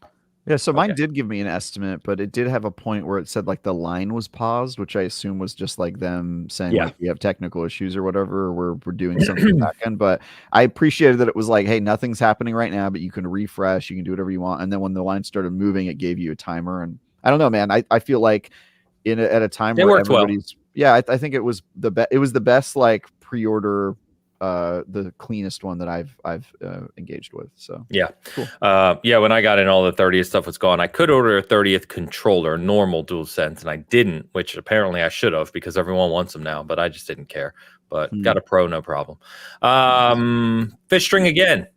Fishstring has been a member for 19 months and writes Mafia stories versus Yakuza stories, which is better. I'm gonna go. They're very different. The Yakuza stories are not as inclined to trying to convince you that they're real. I'm gonna go Yakuza on this one. The Yakuzas have more of a soap opera effect. The Mafia stories do try for more realism. I think the Mafia stories are probably my favorites out of even those two because I like the layering of time that they do with, especially Mafia 3, but even Mafia 2 and Mafia 1 do some of the kind of overlapping of narratives and seeing people at different ages and different times. Yakuza is mostly straightforward on that score with some flashbacks. So I'm going to go with Mafia there. I'm going to go with Yakuza generally, but Mafia 3 as a single game, I would put on top. I think Mafia 3 is... Mafia 3 is one of my favorite stories in games. Dude, so good. So good. I don't have a dog in this fight. I'm not educated enough on all the stories to talk. If you play like the first hour of Mafia 3, it will sell you on playing the whole game. It's one of the most propulsive entries in gaming. And I love Mafia 3 to death. Yakuza 0 is probably my favorite Yakuza story. But they're both series with great stories. So if you like crime stories with detailed characters and like lots of layering, betrayals and whatnot, I recommend them both. Cool. I've had a Mafia 3 Collector's Edition sitting 20 feet from me unopened for 5 years, 6 years, something like that. Yeah, it's good. It's good. It's a cool box. No, he means it's sick. Just keep it sitting there. Great game. Yeah. Shoosh offers €5 and writes, can IGN reviewers use power of money to win an argument against Tom? That's tough. No. I don't know. No one's tried yet. Yeah. Who knows? I'm gonna say no, but when the chips are down, who knows where No. Stoosh, thank you as always. All right, let's get back to some game chatter here. So we had the PlayStation State of Play this week. Finally, we've been, rumors and waiting and all this stuff, and we finally get a State of Play. So we'll run through the vast majority of the games. I'll give you a little context of what I found on PlayStation blog as I ran through these. Of course, we'll kick off the top with what they ended on, which is, I kind of figured they would end on a big first-party thing. Probably from Sucker Punch, either Ghost or Wolverine, they did. So we now know that Sucker Punch is not making a sequel to Ghost of Tsushima, not directly anyway, but instead we get Ghost of Yotei, which is that's a sequel. But just a it's a naming sequel. Convention. Yeah, it's sequel. Well, it's just the Ghost series now. It's a Ghost series, but yeah, they basically said it's an original story, so it's not continuing the story of Tsushima. I think it's a T also, Yotei. Oh, Yotei. Sorry. I don't know why I had Yokai on there. I think I think Tom literally made an edit to your run of show. Good. Which That's is good. I wish you by the guys way- would do that. By the way, is the most editor of IGN thing he could have done. He's a guest on the show and he's making like spelling corrections. I in like the it. dialogue. Unbelievable. No, That's because you know what? Now I'm checking in the comments that I actually spell it wrong in the actual the actual description. No, not on the run of show for the description. Anyway, so yeah, Eddie, I appreciate that. I wish you two would interact more with the details here. I probably should, but I'm not a Google Docs editor, Ains. Okay, wait, Ains. In our defense, you send it to me at like 7:30 in the morning, which is when I wake up for this, and I'm like, we use it the whole show though. Yeah, I know, but I'm like, I have to get dressed, and then I sit down, and then we're doing the show. Like, when am I supposed to review? You see what I deal with, Tom? You see what I deal with? Please he has to get dressed. Getting dressed time. He has to get dressed.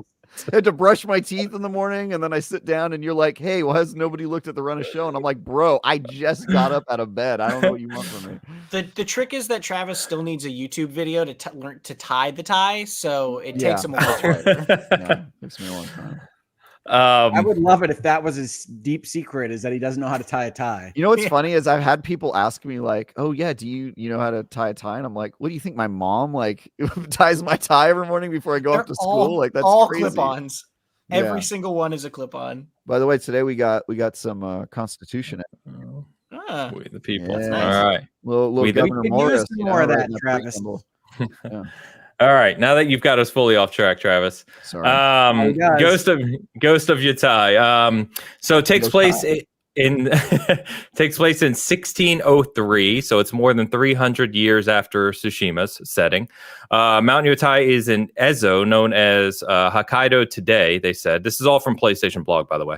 They say in 1603 the area was outside the rule of Japan and filled with sprawling grasslands, snowy tundras, and unexpected dangers. It's a far cry from the organized samurai clans who lived in Tsushima, and it's the setting for an original story that we can't wait to tell. So, did the PlayStation blog actually use the phrase "far cry" in describing? This is literally copy and paste. All right. Yeah. Interesting choice. Yeah. Plagiarism by Ains. To get back to your terminology, though, I don't think that we shouldn't call this a sequel just because it's not the same characters. We shouldn't call it a sequel because it's not a sequel. It's a sequel. It is a sequel. It's an original story. Wait, yeah, that takes place. All sequels are original stories. It's true. I mean, would you not call BioShock Infinite a sequel to BioShock, even though they're the same? That's a prequel. How about BioShock? I mean, but they're happening in different universes, so I don't know if yeah. I would say it's a sequel. I count it. It's definitely a sequel. It's definitely Ghost of Tsushima Yotei. Now I'm confused as to how to even read this thing. Okay. Go on. It is a sequel. Sure. If you do call it Ghost of Tsushima Yotei, you get the nice acronym of GOTY. So you can use that in the future, Sucker Punch. But no, I mean, this is fantastic. I love Ghost of Tsushima. I think I might like it the best on this panel. I don't know Tom's position on it. I know that Ains doesn't love it. But it's a great game. Jin had a full story, and honestly, I wouldn't have wanted it to continue too terribly far past the ending of Ghost of Tsushima. So I like that they're taking a new approach to continuing this series. Honestly, if they wanted to move outside of Japan, I'd be fine with it. If they just wanted to make a Ghost series in a completely different context.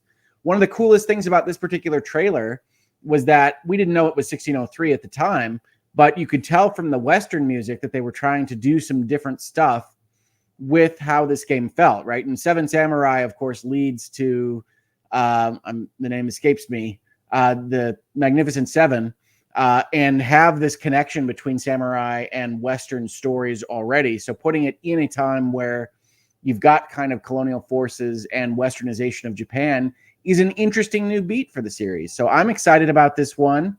I don't think we need to get too deep into the various internet discussions about the controversy, as it were, with having a female lead to this, because I think Jin's story was done. Definitely But controversy. I'm nothing Women but excited shouldn't for be- this game. Shouldn't be. Yeah, it's crazy.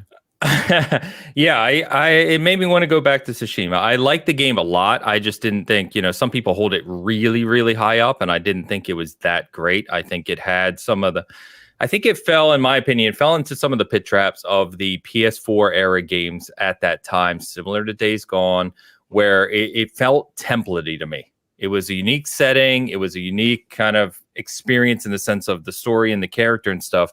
But what I was doing, going and clearing camps and kind of the menu system and the upgrade pathing and all that stuff just felt very samey.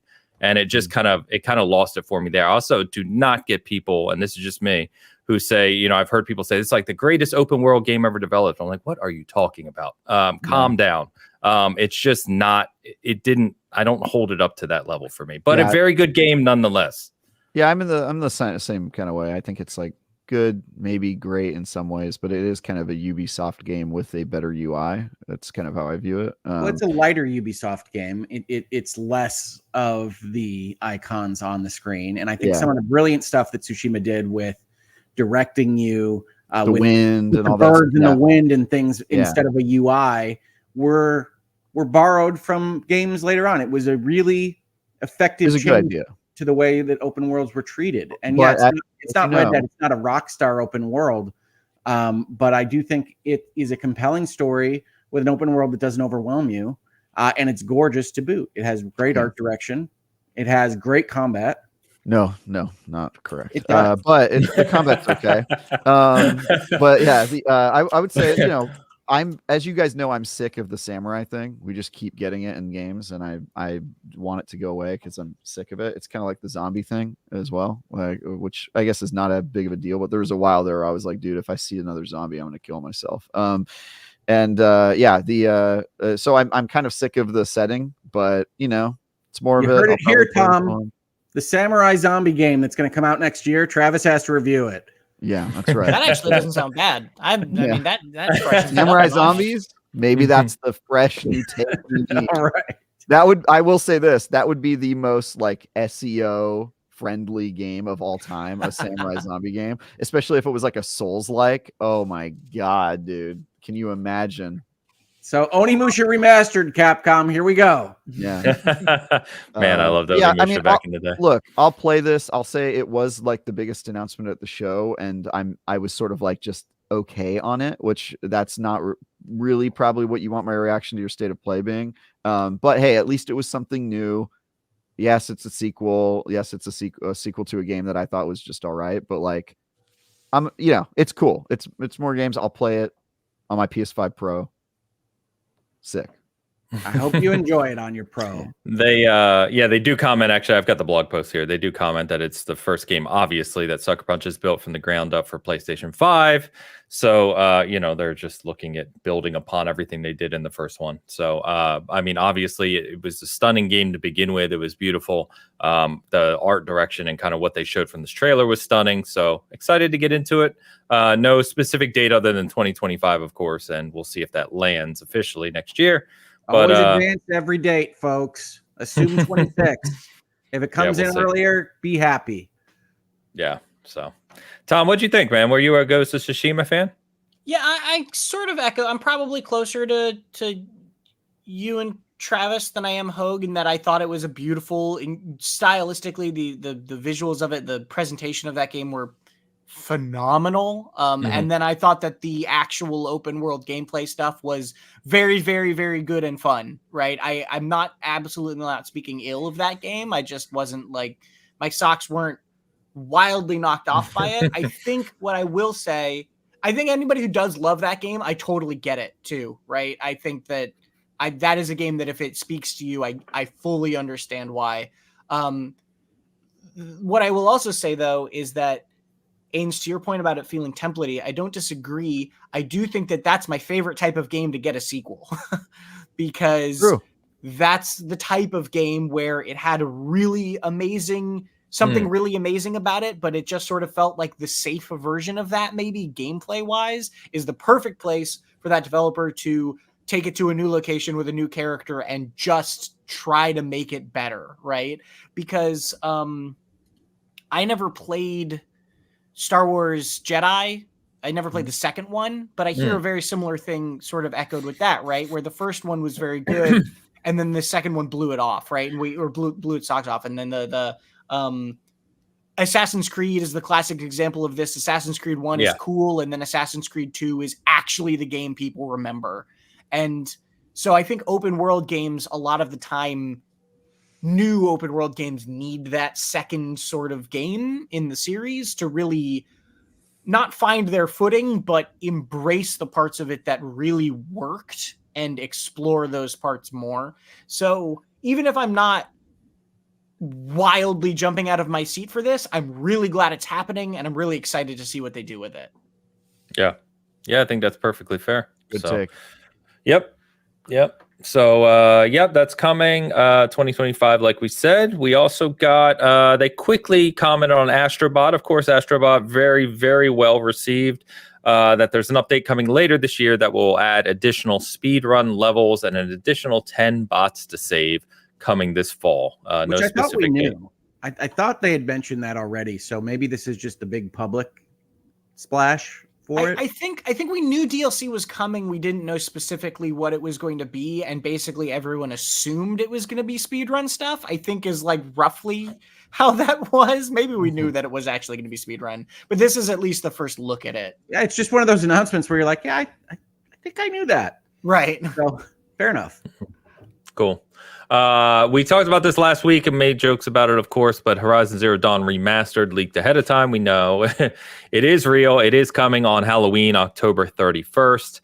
Basically, how they're selling this is that it has over 10 hours of new motion capture and other enhancements, and you can upgrade it whether you have the PS Plus downloaded edition or you own Horizon Zero Dawn. You can upgrade for $10. Did they confirm that you could do it with the free Plus version? Yeah, there's some wording around it. So it was like, if you own this because of something that was downloaded as part of your subscription, you can upgrade as well. But I think you probably have the same issue, whereas if you stop your subscription, you lose access to that game, right? I haven't purchased Horizon Zero Dawn, so it's not really my issue. I just was curious if they were honoring it for the subscription version. If you lose access to the game, but you own the $10 upgrade for the game you don't own, that sounds like a very fun position to be in. I'm not 100% confirming that, but I believe that's what was said. If you're familiar with how the Game Pass Deluxe $30 upgrades work and things like that, then yeah, if you don't have the base game, that money is just gone if you turn off the Game Pass. Sick. Yep. I want to set the record for most amount of like expansions and upgrades for games I don't own. That I can't play. I want that to be like that's just a whole hard drive full of them. Yeah, a whole hard drive full of just like, I own like the upgrade for this game. What about the base game? Don't have that, but it's nice it's like that Mafia 3 box sitting in Ains's room. It's great. It's really good. Yeah, it's a cool box. Horizon Lego Adventures coming November 14th. We knew about this one, obviously, PlayStation and Switch. Hogue, is this a Hogue game? Hogue House game? No, sorry, I didn't mean to say that laughingly. No, we are not Looking Yeah, forward some to this. developer somewhere is single tier down the street. Just at that. No.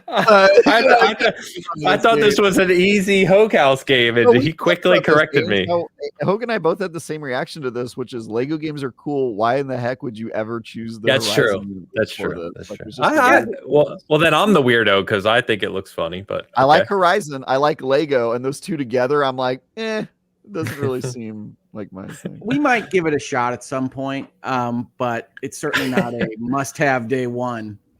Gotcha. All right, let me bring Hogue back. Let me bring him back. Alan You're Wake gonna be 2, disappointed The by my Lake reaction House. to this. Oh, maybe not. Okay. Hold on. It's the last expansion for Alan Wake 2. It's coming in October, which is, by the way, as we're recording, 2 days away, but they didn't give a date. It just said October. Which we already knew, by the way. They'd already Yeah. said Lake House was October.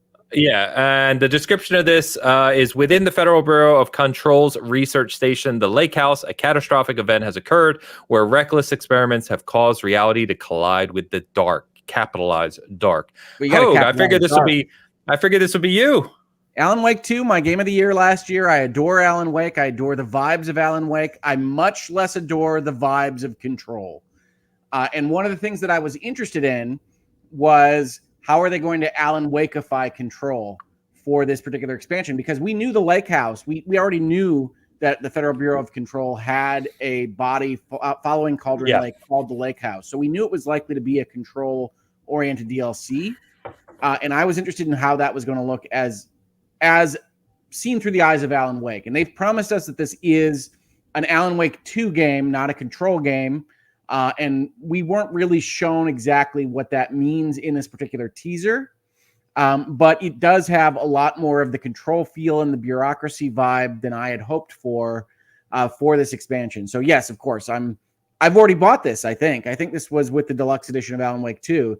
So I'm going to play this when it comes out. I have no doubt that it will not be as exciting to me as the Night Springs DLC was. But I am, of course, looking forward to more Alan Wake 2, which was the best game of last year. So I'm of two minds on this thing. Yes, I love Alan Wake and I love Control.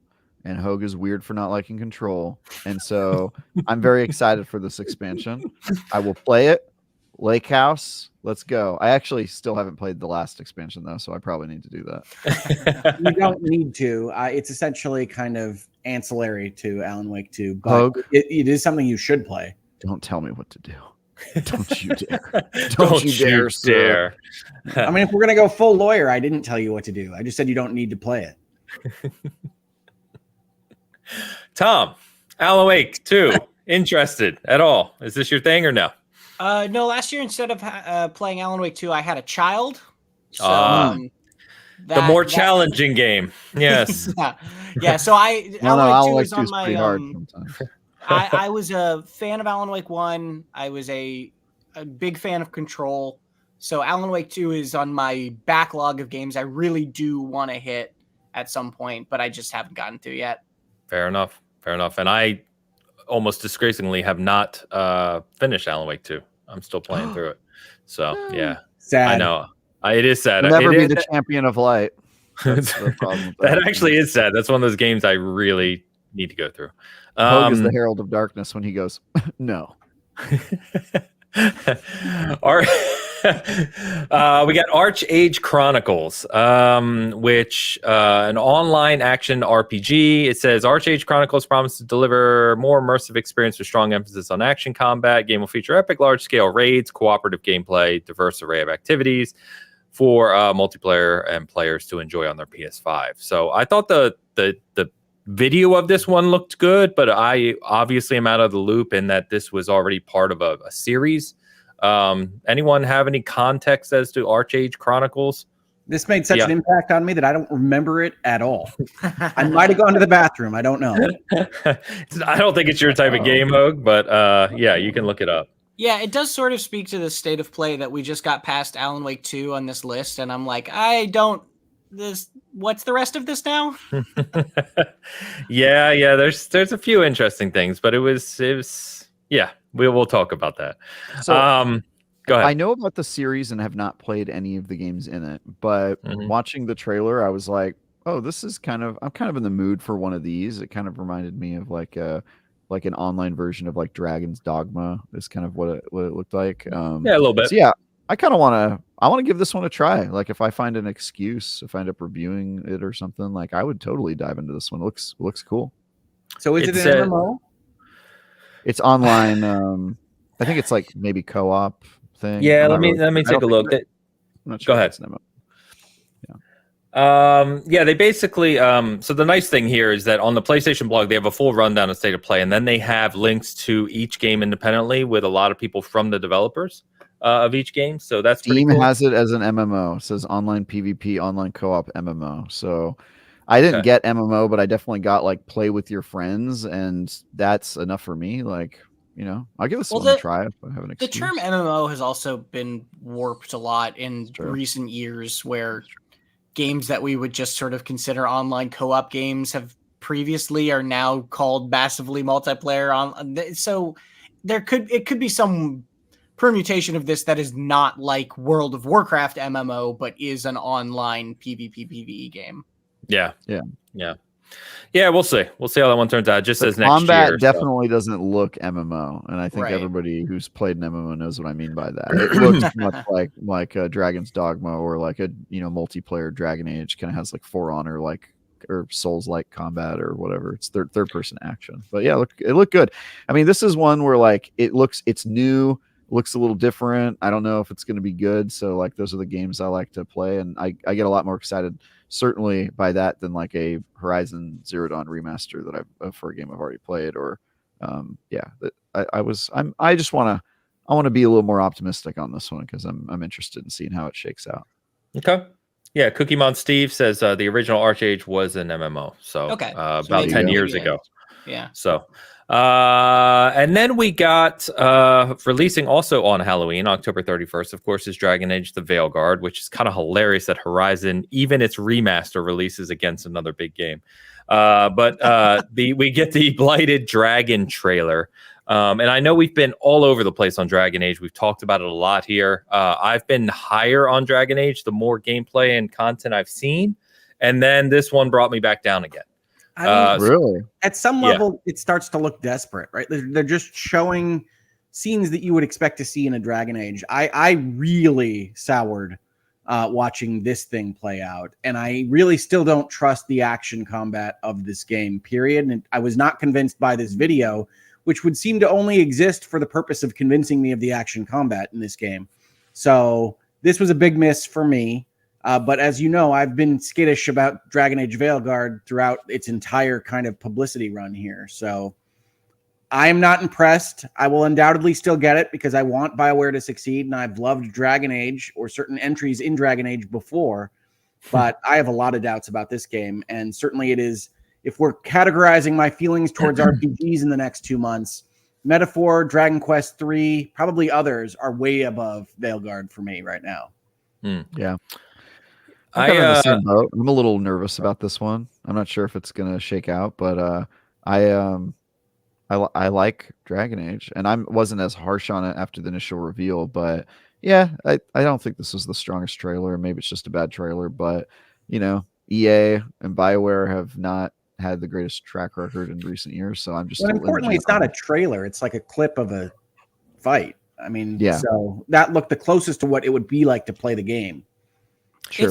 It's so hard not to be at least a little bit skeptical about this game to some degree after, Anthem obviously is a very different type of game, but that was the last thing. That's our benchmark, right? That's the last thing we have to judge them off of to a certain extent. And then this got announced with a different name and then delayed forever and then re-announced. And so there's, through no fault of the game itself or anything they've shown of this actual version of it, even, there's reason to be a little bit wary at the very least, right? Yeah, agreed. And I don't know about you guys. I mean, one of my favorite aspects of Inquisition was, they had those dragons kind of around the environment you could discover and then battle and take down. And this one looked kind of almost scripted. And Yeah, and when you start to remove that freedom from my gameplay, just for me personally, I start to pull back a little. So they're yeah, I don't definitely know. paring back on the open world, right? Like it is clear that Inquisition Yeah. is not the baseline for Veilguard. Yeah. You've seen the various previews talk about Mass Effect 2 being more of what they're going for, which is the kind of corridor-based man shoot in Mass Effect, but presumably corridor-based medieval fighting run in Dragon Age Veilguard. And a lot of people love Mass Effect 2, so I can't blame them for saying that's what we're going to make now. But that never worked for me as part of an epic RPG, and so I'm not going to be too terribly excited for Veilguard. Mass Effect 2 is goated. My problem with this is that it reminded me more of Dragon Age 2, actually, which I think is way more applicable here because it had that same like very small hubs, and I would say was a lot more constricting and limited than Mass Effect 2, certainly. Especially since in that game you were retreading through the exact same areas over and over again, which was insane. But yeah, I'm a little, we'll see. We'll see. Yeah, there's definitely room to doubt here. I have no idea what the reviews are going to look like. I want it to be great. I really do. I'm sitting here. I want it to be awesome, but I just don't get that feel from it right now. I tried to review it. Tom Marks wouldn't let me. I just want to state that. I could see this one being one of those big releases where reviews are all over the place. It's going to be really, I think expectations, especially after this long for a game like Dragon Age, are going to be way heavily. We'll see. Well, I do think this publicity run has been successful in certain respects. I think a lot of people are aware of the game's existence, and a lot of people are excited about it coming out. Yeah. And so I can't take away from the marketers on that. It just hasn't really vibed with me in what I've seen or been shown. Yeah. So. Yeah, the previews, I mean, basically, I saw a lot of positivity. So I think, like I said, I was pretty high on this, actually. And then this trailer kind of pulled me back down. So we'll see. We'll see. I mean, I'll take previews impressions over like a trailer or gameplay section, just because it's like actual people playing and saying, especially when it's in an early state, like it makes me feel a little bit better. But I think I told you last week the previews were too good. That they scare you a little bit. Uniformly positive in a way that just felt artificial to me, and I also didn't like that. For I mean, I don't think you should worry about them being uniform. That's usually a good thing, just as somebody who writes previews. Like if they're universally positive, I am not going to take away from any of the people that got hands on the games or got to play it. I just think that the sea of positivity for things that didn't really match what deserved that positivity, as I was reading their words to me, made me suspect that this was not going to be a game that worked out for me. Not that anybody's I will say this: in a game like Dragon Age, previews have a certain limited use because you don't get to see the stuff that is important to these type of games because it takes out. It's like a preview of like a Persona game, right? Like if you just played like the first 2 weeks of Persona, you'd be like, "This is a terrible game where I have to take tests," and so it takes a while to get good. And I think Dragon Age, the things people care about are like, are the characters going to be good? Is the story going to be good? How does it progress? How does it get better over the course of 80 hours? And I think it's hard to get that in a snapshot. And sometimes, most of the time, if you're previewing a game, they're giving you what they think is like the best slice. And so sometimes you see like something that's really good, and then you play the full game and you're like, well, actually, that slice is stretched over 40 hours is awful. So sometimes that does happen, but I would not take. That's why I like so much about prologue demos, right? That's why I liked Metaphor so much. It's why I really disliked the Visions of Mana demo. I hate the kind of slice because you want to show me the battle system. Doesn't work for a JRPG because they're too weird and they're making all sorts of decisions on their own. Hella slow intro though, so I get why they did it. Yeah, no, I can understand it, but I think prologue demo is basically the way that all of the JRPGs should be sold. Sure. It clearly worked for Final Fantasy 16. They obviously had a very kind of clear 2-hour style prologue that they were able to go into. Prologue. A lot of JRPGs have really weak prologues. Final Fantasy 16 launches you into its story. So yes, most JRPGs are more like, you are a boy and a butterfly has come by, which signals the end of time. Would you like to go on a quest? I understand that, but I do think you can do better than what I have seen from Dragon Age Veilguard so far. Yeah, we'll see. We're not far off now. We've been talking about it for a long time. We're a month away, so we'll find out. We got Fantasian Neo Dimension, which is Sakaguchi's new game coming out December. What'd you say you're gonna do to me? December. We'll talk offline.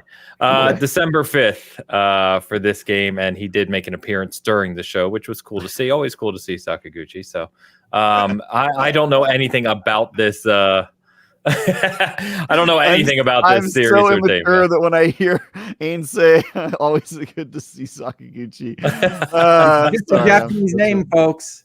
Yeah. Don't let Travis get you. And not only that, it's a really famous one. You know, he's a legend. Fantasia's an interesting game from my perspective because I played it originally on Apple Arcade. I believe this is a remaster or remake of similar gameplay elements. I don't think it's the identical game. And I know from the pedigree as someone whose favorite series is Final Fantasy that I should be more excited about Sakaguchi and Uematsu making a game together again. But this one still just doesn't get me excited yet. Because I every time they show something about the way the battles work, it reminds me of the app game, which is fine. That was fine for a game on your phone. But I don't know whether that's going to translate very well. And I don't know that the diorama model that worked decently well on the smaller screen is going to project what it needs to for a JRPG. So I want to love this game. I'm excited about Sakaguchi and Uematsu getting to make a game again together. And I'm excited about the fact that I believe Square is publishing this. So I believe there's been some kind of reconciliation there, at least a little bit. And so that's all exciting. But I think this particular project as a game is not as exciting to me as kind of everything that goes around it. Gotcha. Okay, fair enough. Yeah, there's an interview actually with Sakaguchi on PlayStation blog about the partnership between Miss Walker and Square Enix. So you can look that up if you want to. Fear the Spotlight is the first game out of the Blumhouse game announcements that happened at Summer Game Fest. So this one's coming out October 22nd. This one is the one, if you don't know, it kind of looks like a PS1 game almost. It's got that old pixelated look. And I spoke about this game, you may recall, after Summer Game Fest because I got to play this there and really enjoyed it. It's more of a simplistic game as you would think of the PS1 style era, but I was pretty engrossed in it. And it leads up. It was kind of like a half an hour to 45-minute intro that leads into the story. And so I'm hoping this one does well and gets some looks. Like I said, October 22nd for that one. It should be coming to all platforms, I believe, as well. Well, I've always loved Blumhouse's model of making content. They go for low budget and try to make a lot of money on those low budget horror movies that they make. So if they bring that to the interactive space, I think that could work. Certainly we saw earlier this year, I think it was, with what was the name of the game that was a PlayStation aesthetic where you were in like a dilapidated theme park? It's like Critter County or something like that. Crow Country. Crow Country, yes. Very much like Critter County. Critter County. Critter County, Crow Country, very similar. Yeah, their rival. It's the rival theme park across town. Like, I think that aesthetic does give a kind of haunted feel to it in some respects, and I think that can work really well with a lower budget game. So I hope it's great. I don't think we know enough about it other than it has a PlayStation aesthetic at this point in time. We know Ains has played a little bit of it. That's not enough for me yet, folks. Is it enough for you? Wow. Whoa. I know. He just disregards it. I'm really excited for this. I hope we have another Annapurna on our hands here with this this movie production company moving into games and doing weird stuff. So I'm excited for this one. Yeah, I hope the full game's good. So, a game that kind of at least anecdotally for me made some waves was Hell Is Us. Yes. This thing looks awesome. Yeah, so this is I've got the notes here from the blog. So third-person action adventure game set in complex world that will challenge your intellect while we hope, this is from the producer, we hope delivering a compelling and mature story. The game we hope disclaimer in the description of a video game. Well, the reason why apparently is it says the game explores deep things, civil war, human emotions, and family, small topics. But basically what made this one stand out is they've kind of removed all the stuff from UI to markers to guidance, etc. So it says in Hell of Us, you won't have a magical map or compass revealing your points of interest surrounding you, no markers identifying your next quest objective, no artificial or mechanical guides to orient you. Instead, we invite you to dive directly into the game's universe and rely on your own observation, reasoning, and intuition to progress. The environments are not there simply to decorate, they're there to communicate.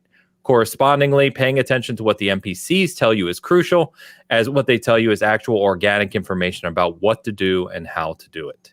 So, bring in Yellow Paint Guy. I love Yellow Paint Guy. I'm going to use my big brain to figure things out. This game looks awesome, and when it was being shown in the state of play, I honestly thought it was a spiritual successor to Death Stranding.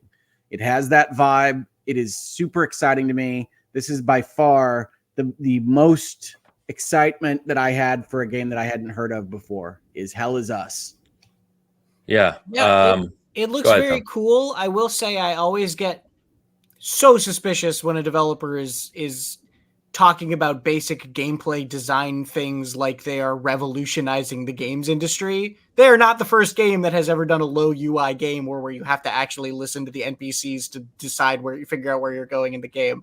So like, if that's their selling point, I'm like, what are you hiding here is like my gut reaction to that. But I will also fully agree. It looks really, really, really cool. And the aesthetic of it is very, very cool. Agree. Yep. Feel the same way. There's more information on the blog. And by the way, it says YouTube premiere Monday, September 30th. So as we're talking right now, it'll premiere tomorrow morning at 8 a.m. Pacific. So we'll see more tomorrow. We can hopefully talk more about that next week. But it definitely did grab me. And I'm someone who really enjoys games where you just have to kind of figure it out. So that's my favorite setting that Ubisoft offers for the last 5 years or so, which is like we're not going to put a direct point on your map. Oh, the setting in the game, you mean? Yeah. No, they have a setting in all of their games, I think, because it is Ubi game for the most part. That allows you to switch between directed and discovery mode, give or take. Yeah. And discovery is the people are going to say things, and you're going to have a wide area to look for various objectives in your missions. And I definitely prefer that. I do agree with Tom that these kinds of quotes are easy to say to some extent. It does require some better design or some at least more detailed design than we see if you're using the UI and the map and the compass. And so you are putting that on yourselves, and I hope you meet that burden. But the trailer was awesome. I was totally into the vibe. I was totally into the various things they were showing. And I am looking forward to it, even though it appears probably is going to be a long way off, would be my guess. I agree. The game looks promising. I hate the title. And it's definitely going to be a Hell Is Other People reference in there, right? Yeah, of course. It strikes me as like one of those extremely marketed, like The Last of Us, or it's got kind of the same. Anyway, and I will say the word us, folks. You heard it. Yeah, they took the us. I will say this about Ubisoft's turn off the markers on the map thing. Avatar Frontiers of Pandora, where they're like, oh yeah, go find this base. It's near a group of blorp smears. And you're like, cool. Yeah, we all know what blorp smears are. We're all familiar with that. That is not real Pandora talk. I know, but this is the type of stuff they say. They're like, yeah, it's in a field of blorp smears. And I'm like, okay. And then I start walking around and I'm like, these are all plants. They all look identical to me. I have no idea. Your avatar vision. It's crazy. It's like it's so unhinged, the stuff they make you do. We had that on D and I, and D had the UI. She was like running off to stuff, and I was trying to do it that way, and I was like, dude, I can't do this. I don't know where anything is. So I do think it probably works the worst in Frontiers of Pandora, which is a game I really like. But that's fair, Travis. I think the biggest issue with Frontiers of Pandora is that they have a lot of verticality and a lot of specific entry points in order to get to that verticality. And so having discovery mode doesn't work super well with that kind of playground approach to designing the environment. I hear it gets better once you get your dragon, and we never got our dragon. We played the game for like 30 hours. Hold on. We never got our Frontiers dragon. Never got. Yeah, dude, we played it for so long, and they kept being like, "Go get the dragon." And I was like, I don't know why. I don't know why we never got our dragons. We probably should have. You probably had to collect more blurp smears. Yeah, probably. Yeah, it's unfortunate. Dragon. The French Prince of Pandora is better when you get your Banshee. They're called Banshee. See, I wouldn't have known that. I would have been walking around looking for a ghost to fight if they said, go get your Banshee. The Avatar universe makes no sense. All right. From moment one of we need to go get unobtainium, I have despised the Avatar universe. And I don't understand why anybody thinks that Folks, this is the guy that defends the Last Jedi every time he gets. Last Jedi's amazing. You can go jump off a hill. And so yeah, I'm not going to take this Avatar besmirchment in favor of the Last Jedi. This is ridiculous. I'm sorry. Avatar is How a can you employ silly, this person, Tom? silly, goofy universe. Goofy. It is a goofy universe. They turn into blue alien people, man. I mean, there's ways to turn into blue alien people with a modicum of more seriousness. All right, that's what I'm saying.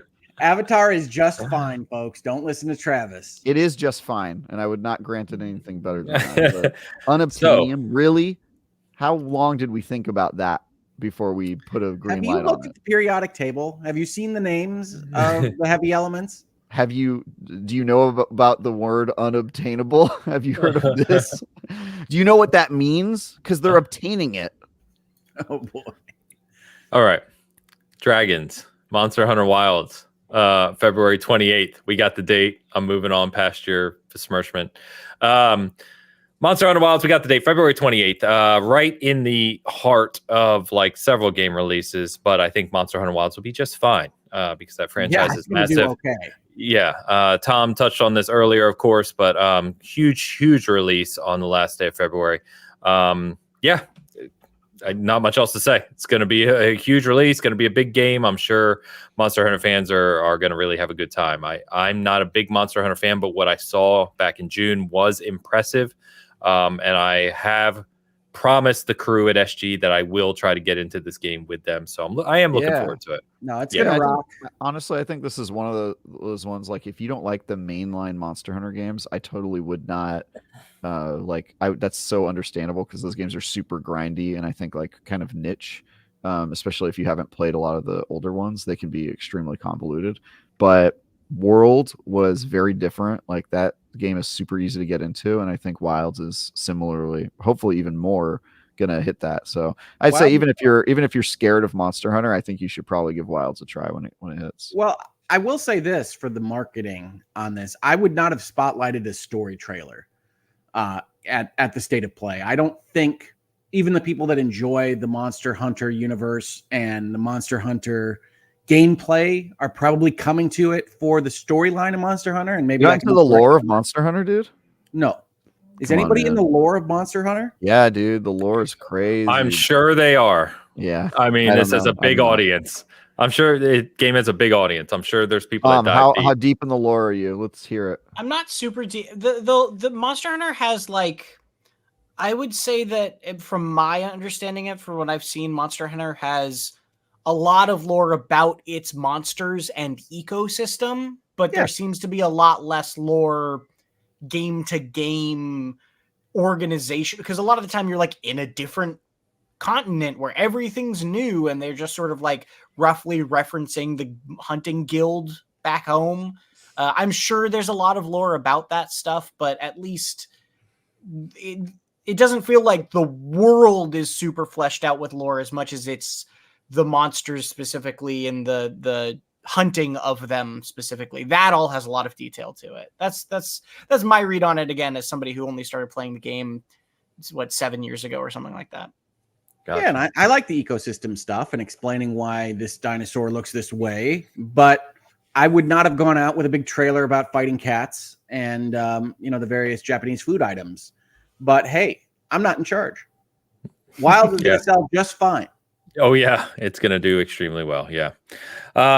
We did get the confirmation. I think this might have come out ahead of time, but Soul Reaver 1 and 2 remastered coming December 10th. So if you're a Soul Reaver fan, enjoy. Soul Reaver is great. The Aspire remasters are hard to tell whether they're essentially like real remasters and have done a lot, or whether they're essentially ports into the future. So I'm going to withhold judgment on this, but it's nice to have Soul Reaver available on a modern system, certainly. Yeah. Soul Reaver is a great game. I say great game because Soul Reaver 1 doesn't have an ending. If you haven't played this game, Soul Reaver 2 is just the ending of Soul Reaver 1. And Crystal Dynamics kind of famously ran out of money and just put a text screen at the end of Soul Reaver 1, which was a big deal for me back when it happened. And I was mad at Amy Hennig for years. I don't remember that. Oh, yeah. Oh, it just ends. It just stops. We should do a section one of these, like when we have a slower week, to talk about like games with the most offensive cliffhanger endings that never got a sequel, like, you know, Condemned to Star Wars Commando, like those games where it's just like straight up cliffhanger, no sequel, just screw you, you're never gonna get to see that.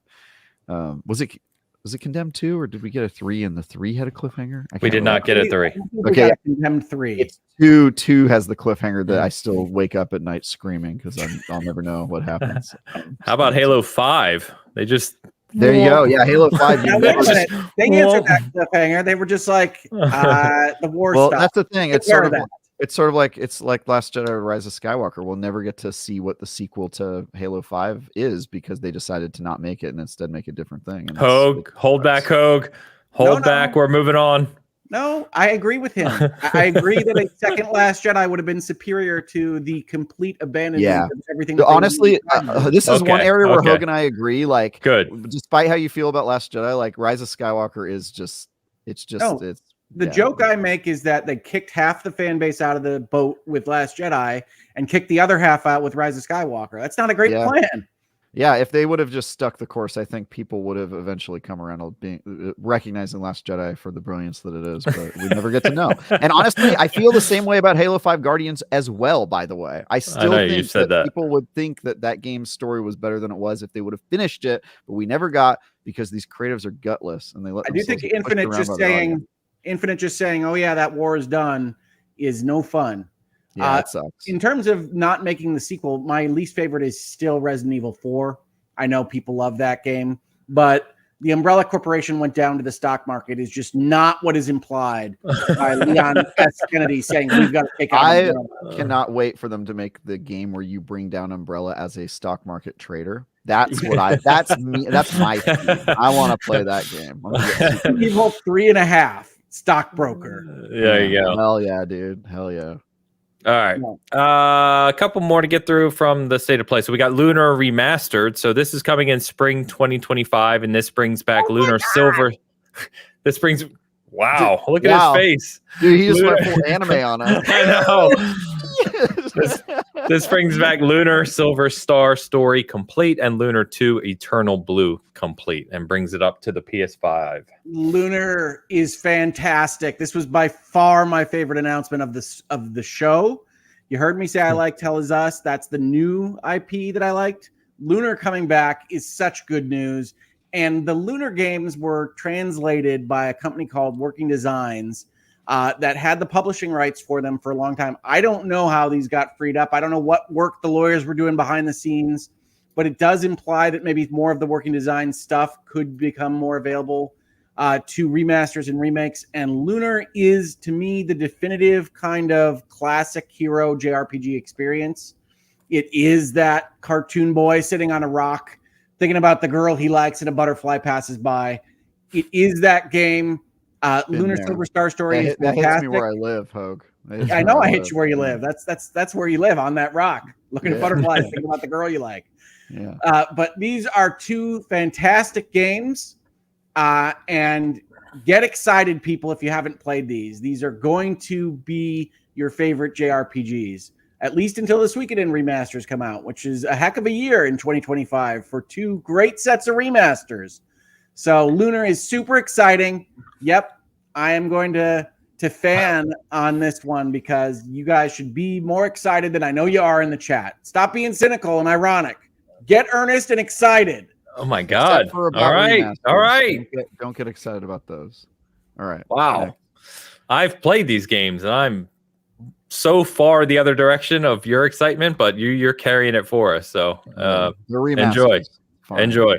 whatever. Yeah. It is cool to see him on a new platform. I mean, I appreciate that. So, wow, Hogue. All right. I've never seen anime Hogue before. That was something. Man, I'm 2 seconds from singing the darn song in Lunar. So No, I'm moving on. I'm Yeah. moving on. Here, wait, Moving on. guys. Let's entertain this. No. Hogue. For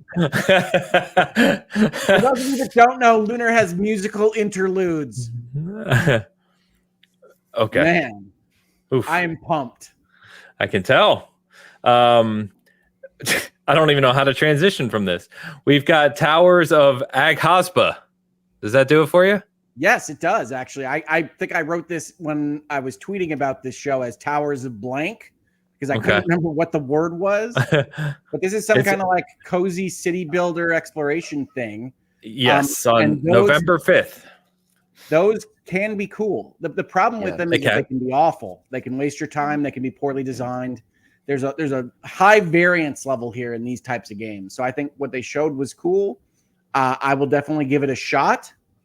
And I hope it's great. But I agree that many of these cozy type games can be kind of just like middling, but it gives me a little bit more confidence to see it at the PlayStation show because it means to me that somebody at PlayStation has seen that game and is confident enough that it's going to be a big deal to put it on their show. So I'll play this one with D. This will be a good one.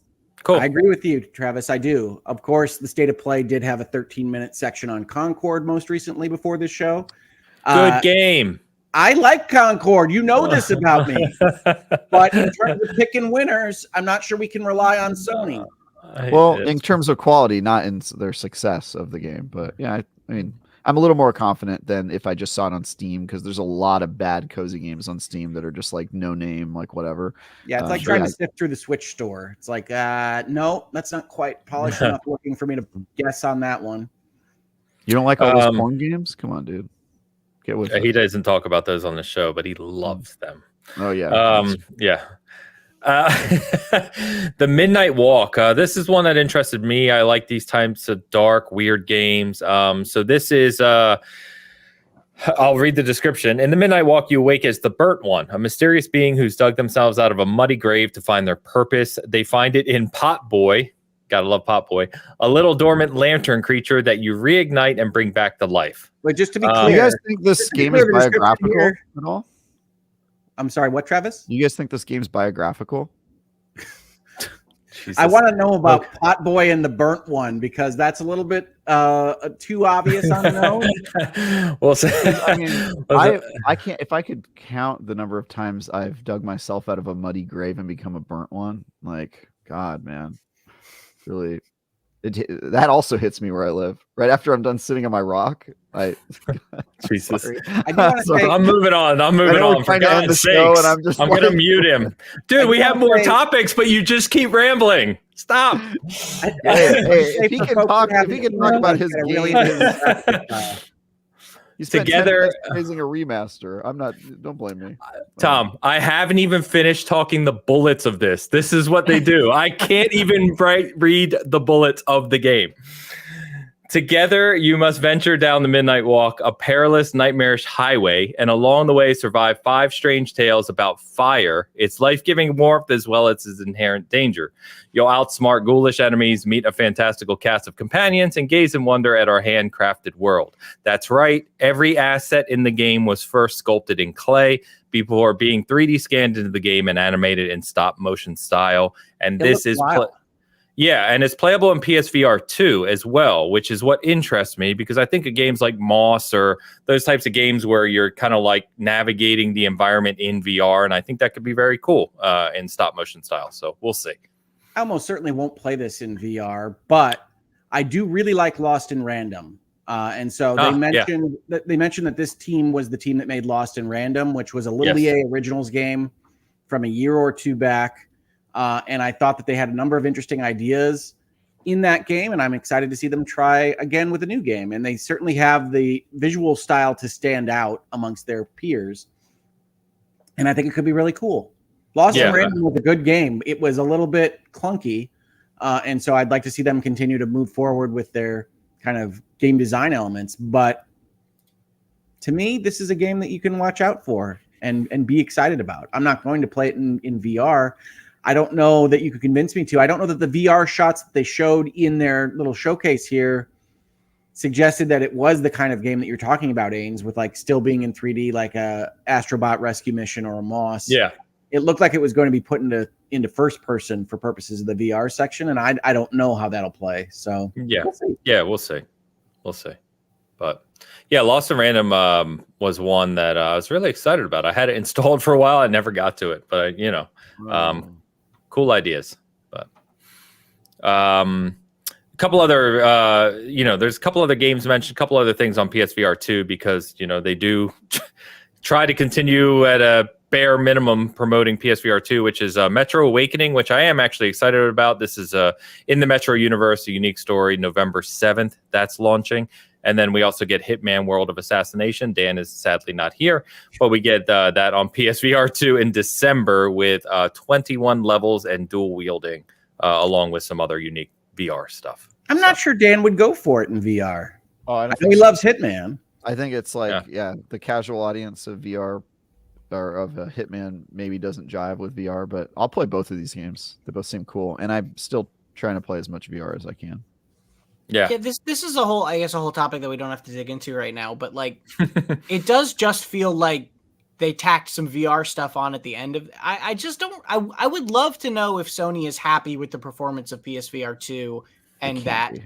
Right, like it does not feel, it feels like they almost have to do this at the end of this show rather than this is a they're not coming out swinging with this stuff. It's also worth stating that neither of these are exclusives. Like they're going to be on Meta Quest 3 where everybody is going to play them. Like that's just the fact of the matter. Based on the VR Astrobot and stuff like Moss, even stuff like Trover Saves the Universe, was that the game? I'm interested in Midnight Walk on VR, but I will probably not play it there, right? And the rest of the stuff is sort of just port-ish things that are not exclusive, and I don't know, it just feels very tacked on, and I feel bad for Sony, to be honest about it all. That's PSVR 2's lot in life. The Meta gets the better stuff. I like VR. Alchemy announced a new VR thing that is available on Meta now, and Sony didn't get it. So to me, Sony is just not invested in playing in the VR space. At some point, they decided to design this device and put it out into market, but they're not. Their hearts aren't in it. It really sucks. And it does. With that, go play Asgard's Wrath 2. We've said many times here, Tom, the kind of similar, right? Like, I like VR2. I still use mine, but it just feels like, to your point, it's just a device that PlayStation put out there that they feel almost obligated to support now, which is not what the feeling you should get from a first-party expensive device like PSVR 2, which, by the way, I would just remind people the bundle was more expensive than the PS5, right? So, like, we've said it many times on the show. It's kind of sad. I regret that purchase. I still use mine. Actually, you know what? But I reviewed a game on it, so does that make me whole? Make me whole. How many VR games do I have to get you to review for you to break even on that purchase? I think 2, because I reviewed 1, and I think that's how much was the PSVR? Was it like more than $500? It's $550 for the bundle. Okay, so I'm almost even already. So that I just need to review another PSVR 2 exclusive game, and I'll break even. Yeah. You heard it here. Now the PS5 Pro, I don't think I'll ever break. The PS5 Pro, I don't think I'll ever break even on like that. Yeah, that's gonna be very niche. Well, you're not going to break even on them because there's not going to be any PS5 Pro required games. But if I can say I tried it on both consoles and here's all that stuff, then that'll be cool. But yeah, the PS5 Pro is going to make my PSVR 2 purchase worthwhile. I can feel it. It's going to make it seem substantial. That's gonna put me over the top for sure. So we've got just a couple more things to cover, but I know that Tom needed to head out here shortly. So before we let Tom do that, I just wanted to mention we were going to have a quick conversation about game reviews. I think we actually covered quite a bit based on Eric's super chat earlier. We talked about some things of like misconceptions about reviews. I would say the one, Tom, I just want to comment because Travis and I laugh about this a lot. One of the things we've had debates with people with guests on the show, not guests, excuse me, comments like in our audience of the show is around the idea that reviews should be constructive. And it's kind of always a funny conversation of like, people feel that there should be some form of fact Do you in mean a objective? review. Well, Are you aimed at objective? objective, yes. Excuse me. Oh, But sure. yeah, sorry, not constructive. Objective. Yeah. I'm tired. I've not slept. Okay. But the idea that reviews should be something more than an opinion. Do you know what I mean? And we have this Right. kind of conversation around like, well, there should be some sort of foundational base of a review, and then you can put your opinions on it. And then they try to break down what a foundational base would be, or can you break it up into certain criteria, or 40 you different know, criteria. That's the it's all these different things, and it's just Yeah. it always becomes kind of a funny conversation. And we, Travis and I think have done our best to articulate, at least from our perspective, why that's not truly possible with and what a review should really is all it's saying from an opinion standpoint. But anyway, if you want to add any kind of thoughts or your opinions on that concept of how game reviews would somehow have an objective fact about them. Yeah. Not to put you right on the spot, but No, I mean, so I think part of it, and this is not everybody, because I think a younger generation says those things as well, but I think part of it is that games criticism and games media was birthed out of very frequently, not only, but very frequently licensed magazines, right? That is where that medium that's what a lot of people think about when they think about their childhood reading those magazines, is those old, like Nintendo Power. I was a huge Nintendo Power fan, but as an adult, I can look back on Nintendo Power and say, oh, that was state-sponsored media, like that was Nintendo. The reviews in Nintendo Power were trying to sell you Nintendo games to a certain extent. And there's nothing that does not denigrate what Nintendo Power did. I still loved Nintendo Power, right? And I do think that a lot of that stuff is valuable even looking back. But what it does is it blurs the line that has never fully become unblurred between games criticism and games marketing. And to a certain extent, the games critic is a sort of willing participant in the marketing machine, in that we agree to these embargoes to talk about the game when the publisher wants us to talk about the game, in order to be able to cover it ahead of time, right? And to be able to be able to play it ahead of time. And that's this not shying away from it, mutually beneficial relationship where we get access to a game to tell our readers who want to know about this game, and they get to dictate when we talk about it, so they get their marketing beat. They, to be very clear, do not get to dictate what we say in any way, shape, or form. We are a big proponent, and I think Travis can probably tell you about this sometimes, that we push back all the time on embargo restrictions. This is not a thing that gets talked about very often because it's business, and we don't want to dredge up emails we're having with business associates essentially about like what we're talking about. But we all the time we get embargoes from developers that say, hey, you can't talk about this thing, or the timing of the review is this, and we send them an email back and say, no, that doesn't make sense, right? The most common way this comes up more recently is the fake release dates that developers are doing, where it comes out on the 5th, but if you pre-order the deluxe edition, you can play 3-day early access on the 2nd, and like that's just then occasionally publishers will say, well, you can't put a score on the game until the 5th, and we'll say, absolutely not, that's insane. If I just bought the game, I could play it and talk about it and say anything I wanted, so you can't tell me I can't. Like, that doesn't make any sense. So we push back on that a lot, but what maintains is the line does get blurred in people's minds. And I think there is this desire in some people that a review should just be, tell me what the game is. I just want to know what the game is. Why is that hard for you to do? Keep your sort of opinion out of it, because the line of a back-of-the-box bullet point about what the game can do and, critiquing that thing has become blurred over time. And I don't blame people for wanting just to know about what this game is and does as their desired thing. But that's not the job of a review. The job of a review, very explicitly in our eyes, is a person plays the game and tells you about what their experience was and what they think about it and how they feel about it and how it made them feel. And, you know, that's hard to separate. It's hard to separate and I think you're totally right that you can try to find some foundation that is universally relatable. And I think there are ways to do that are or productive, but they're never going to be objective. They're always going to be based in what the person creating that foundation finds important, right? And what they value about a game. And there's always going to be that level of it.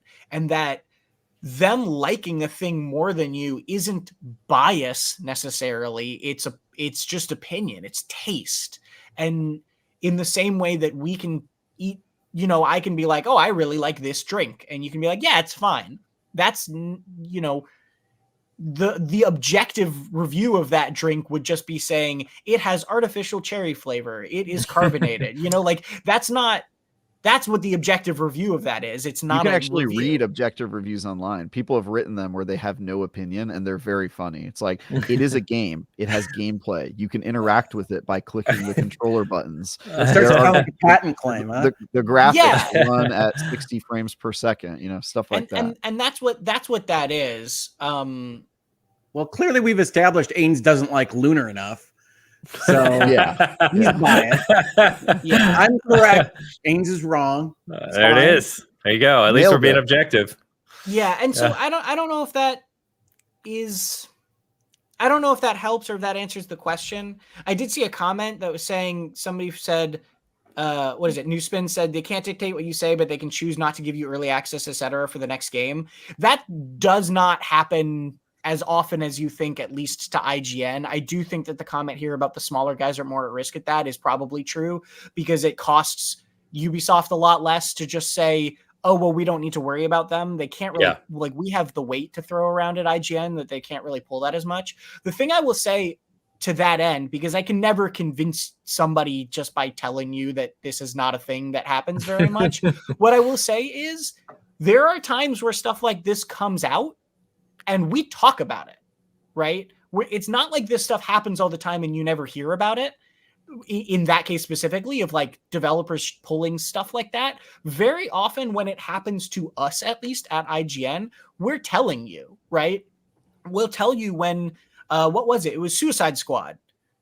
Suicide Squad refused to send us code at all for that game for review.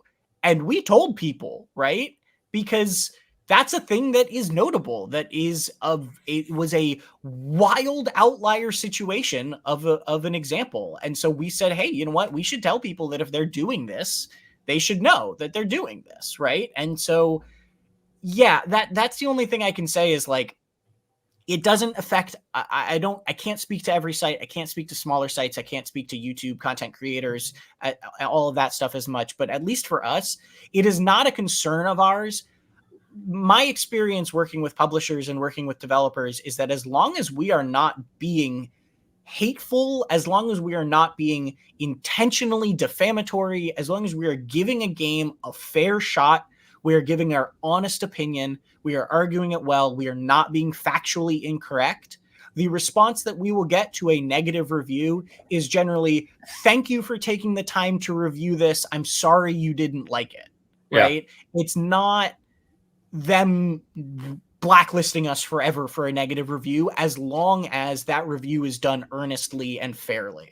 If we are just trying to blast a game, or we're like factually getting things wrong within the review, which, you know, we strive very hard to avoid, but occasionally something slips through where we got a little fact wrong, they'll let us know, and sometimes they'll be annoyed by that. But again, it's not the situation where that is resulting in this shattering of a relationship, at least in the case of what we do at IGN, because, you know, I think we're big enough that they would like the coverage still. Like I said, it is a symbiotic relationship to a certain degree. It's just that relationship does not influence the actual content of our review. Yeah. Which makes sense. But do you think, like, with respect to, you mentioned Suicide Squad and Warner Brothers not sending you codes, do you think that impacted your review process at all of that particular product? No, I wouldn't say so. No. I mean, yes, in the fact that the review was later, right? Yeah, no, Which I get is sort that. of right, but no, it was. That's definitely the type of thing where you leave that baggage at the door, and we everyone has biases. That's 100% true. That's human why being. yeah, but like the key in my eyes, and I've said this plenty of times before, the key in my eyes is knowing your own tastes as a reviewer, knowing your own preferences, knowing what biases are affecting the review, whether that's some outside situation like that or having a shorter time with the game than one might spend with it, right? All of those things have the potential to impact the review, but we strive very hard to make sure we are considering them and that we are checking them and that we are accounting for things like that when we are going in, so that what you're getting is the opinion of this person playing the game out in a way that somebody just picking up the game at home would sort of also have that same experience, if not agree with it necessarily, but be playing it in a similar way. Yeah, I'll also say Yeah. that sometimes if like a outlet doesn't give code to IGN or whatever, a lot of times the reviewer won't know that. Like Tom serves as a buffer between me, the reviewer, and like a publisher or developer a lot of times. So like if they're having beef or pushing back on embargo, like I'd say 9 times out of 10, I just don't even learn about that, and so it couldn't impact my review just because like I don't see that. I'm just playing the game, right? But maybe I'm misremembering this one, but the Suicide Squad stuff was made into an article, right? Like there was an IGN article talking about WB problems. I don't remember. Well, I don't know specifically what you're referencing. I think we did do an article that was like, "Where's our review?" because we knew it was going to be coming so much later. We have covered problems at WB, like our news team has done that stuff, I think. I don't know specifically, though. I'm sorry. I'm legitimately just not remembering. No, that's totally fine. I might be misremembering. It's like the top of the year, right? Isn't it like January? Yeah, it was early on. And Travis, sorry, what did you just say? Remind me. Yeah, that sometimes I just don't know what the relationship is. Yeah. And we have layers of insulation with that, where like I keep things away from Travis as the reviewer, right? And Dan, my boss, who's our director of reviews, he hears more from our EIC about publishers potentially getting mad about a thing that he never even tells me, right? Because it should not affect our review process, and it does not ultimately matter much, usually those situations. So he shields me from that. And then meanwhile, if our sales team, who we are completely disconnected from on editorial, is selling ads against a review, we do not hear about that in any way, shape, or form. We don't know who's buying the ad. So like we strive a lot to keep everything sort of cordoned off in the best way we can, and separate church and state in the best way we can, and make sure that it's like we strive to make sure that stuff is not influencing the process in any sort of negative or untoward way. It is a thing we think about a lot, right? Like it is not just a thing that we think about because, we think we're going to get caught. Like we think it is important, right, to do that stuff. Of course. Yeah. No, and I've never gotten any indication that that's not the case. And I think the firewall is important. And Travis has stood up for IGN in a number of ways at a number of times on this show and elsewise. So Unpaid, I'm asking the questions out of curiosity, not out of trying to lead you down a path. Yeah.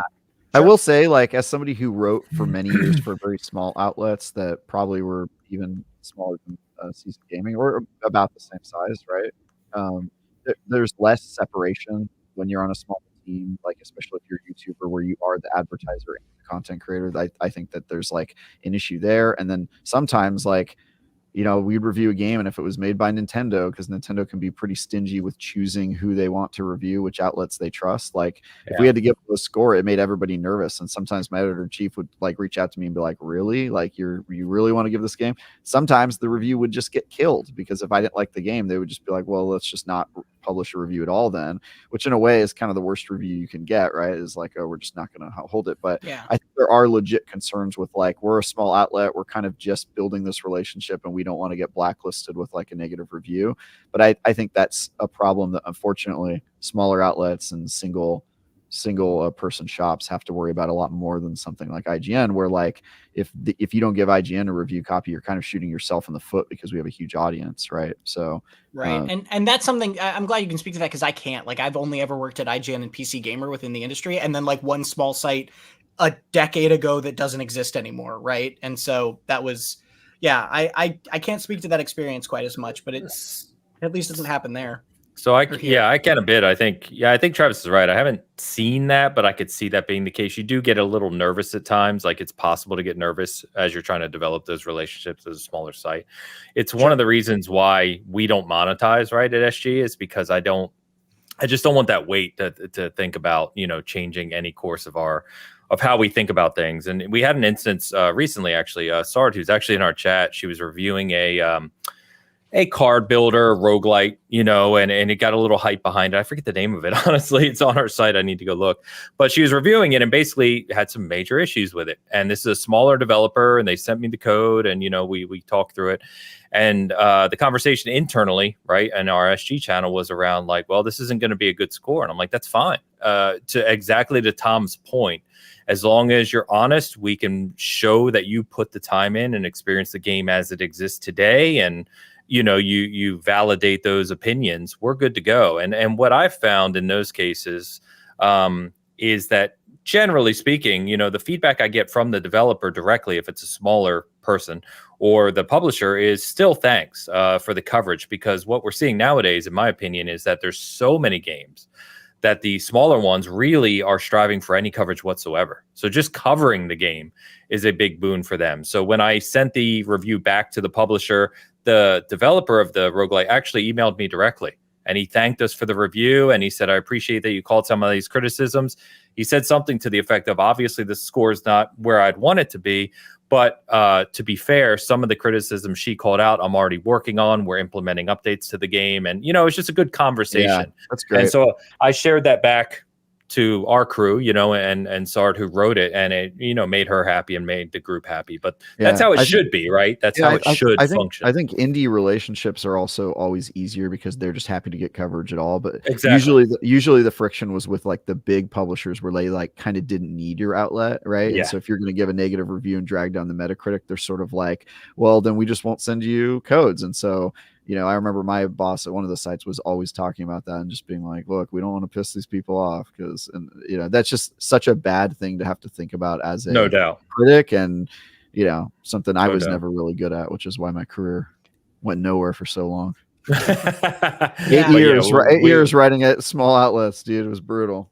Yeah, I've never once said anything like that for us. We just don't get codes from Nintendo, so it makes it easy. You know what I mean? Exactly. Yeah, and I think that's strategic. I mean, you can tell which publishers are good at choosing which outlets. Like, the Starfield thing, like Xbox crushed it. They were sending to all these outlets with Xbox in their name, and there were so many reviews that were positive for them. So, I think everyone. Starfield is good, Travis. Well, Starfield is good, but like that's the thing is I think that Starfield situation was really eye-opening for me, at least, because they like, when you look at what the pre-release reviews of that game were compared to the post-launch reaction by a lot of people and user scores and that sort of thing, it just feels exceptionally transparent that they did what they could, as is their job as marketers of this video game, trying to sell it. I'm not like bashing them for doing this. And they all do it, by the way. All the publishers do that. They very much did what they could for that game. I think of it more for movies. One of the times that you see a lot of is Marvel movies being pre-screened, right? And you'll get this social media blast of people saying whatever, Black Widow is the best thing since The Godfather. And you can usually figure out that all of these pre-screened movie appearances are from people that are already fans of the product or brand or studio or whatever. And I think that Starfield, as well as a couple of other major games, are some of the first times that I've really seen that used fully in the game space. Now, I do think Starfield is good. I think Travis gave it a 7. I probably am at an 8 with Starfield. I'm excited about tomorrow. Travis didn't review it. Dan Stapleton reviewed it, and he gave it a 7. I gave it a verbal. I agree with. Oh, excuse me. Yeah. But Yes, I agree with you, and I think that can be a problem. I would urge people to be more attentive to when the reviews are happening, who's doing them, what their existing tilt is on this score. I do think IGN does a good job. I think you've heard me say in the Bitcast that I really like their rubric. I really like the descriptions they give to all their numbers. There's a web page I refer to pretty commonly that says what a 10 is over there, says what a 9 is. More importantly to me, says like what a 5 and a 6 and a 7 is and how those are different in their scores. And I give you a little paragraph describing what each number means. And I wish more sites went through that process because I think it is pretty transparent. And though I disagree with some of their numbers, you can understand how they got to them. And so in general, I'm in favor of IGN's approach on this stuff. And it's a shame that, yes, because we're talking about an internet and websites that generally do benefit from getting earlier access to things and having reviews go out on the day the game comes out and things like that, that we do always have to be cognizant of folks being worried about access. I don't think that would apply to anything as big as IGN or some of the other big players in game reviews, period. But I would always recommend for people to take into account that there are multiple forces with different incentives on any kind of basis, whether we're talking about news items, whether we're talking about consumer reports, reviews, critiques. Access is going to come into play. But I think the internet, and certainly people that like to hear their voices on the internet in various social media contexts, jump to conclusions that are inaccurate. And as Travis said, I think a couple weeks ago, like if Sony paid us money for that 7, they really didn't get their money's worth out of a 7, did they? Like that's not, you don't buy a 7. What is wrong with you? Yeah. And yeah, so there was a PR by the way, I person- got a response to that comment. So somebody commented to me like, "Oh yeah, they paid for that." Then I said, "Really, paying for 7?" And his response was, "Better than the 2 it deserved." So their theory is that like, however bad your game is, you have to pay like extra money per point. So I'm really fascinated by this business model.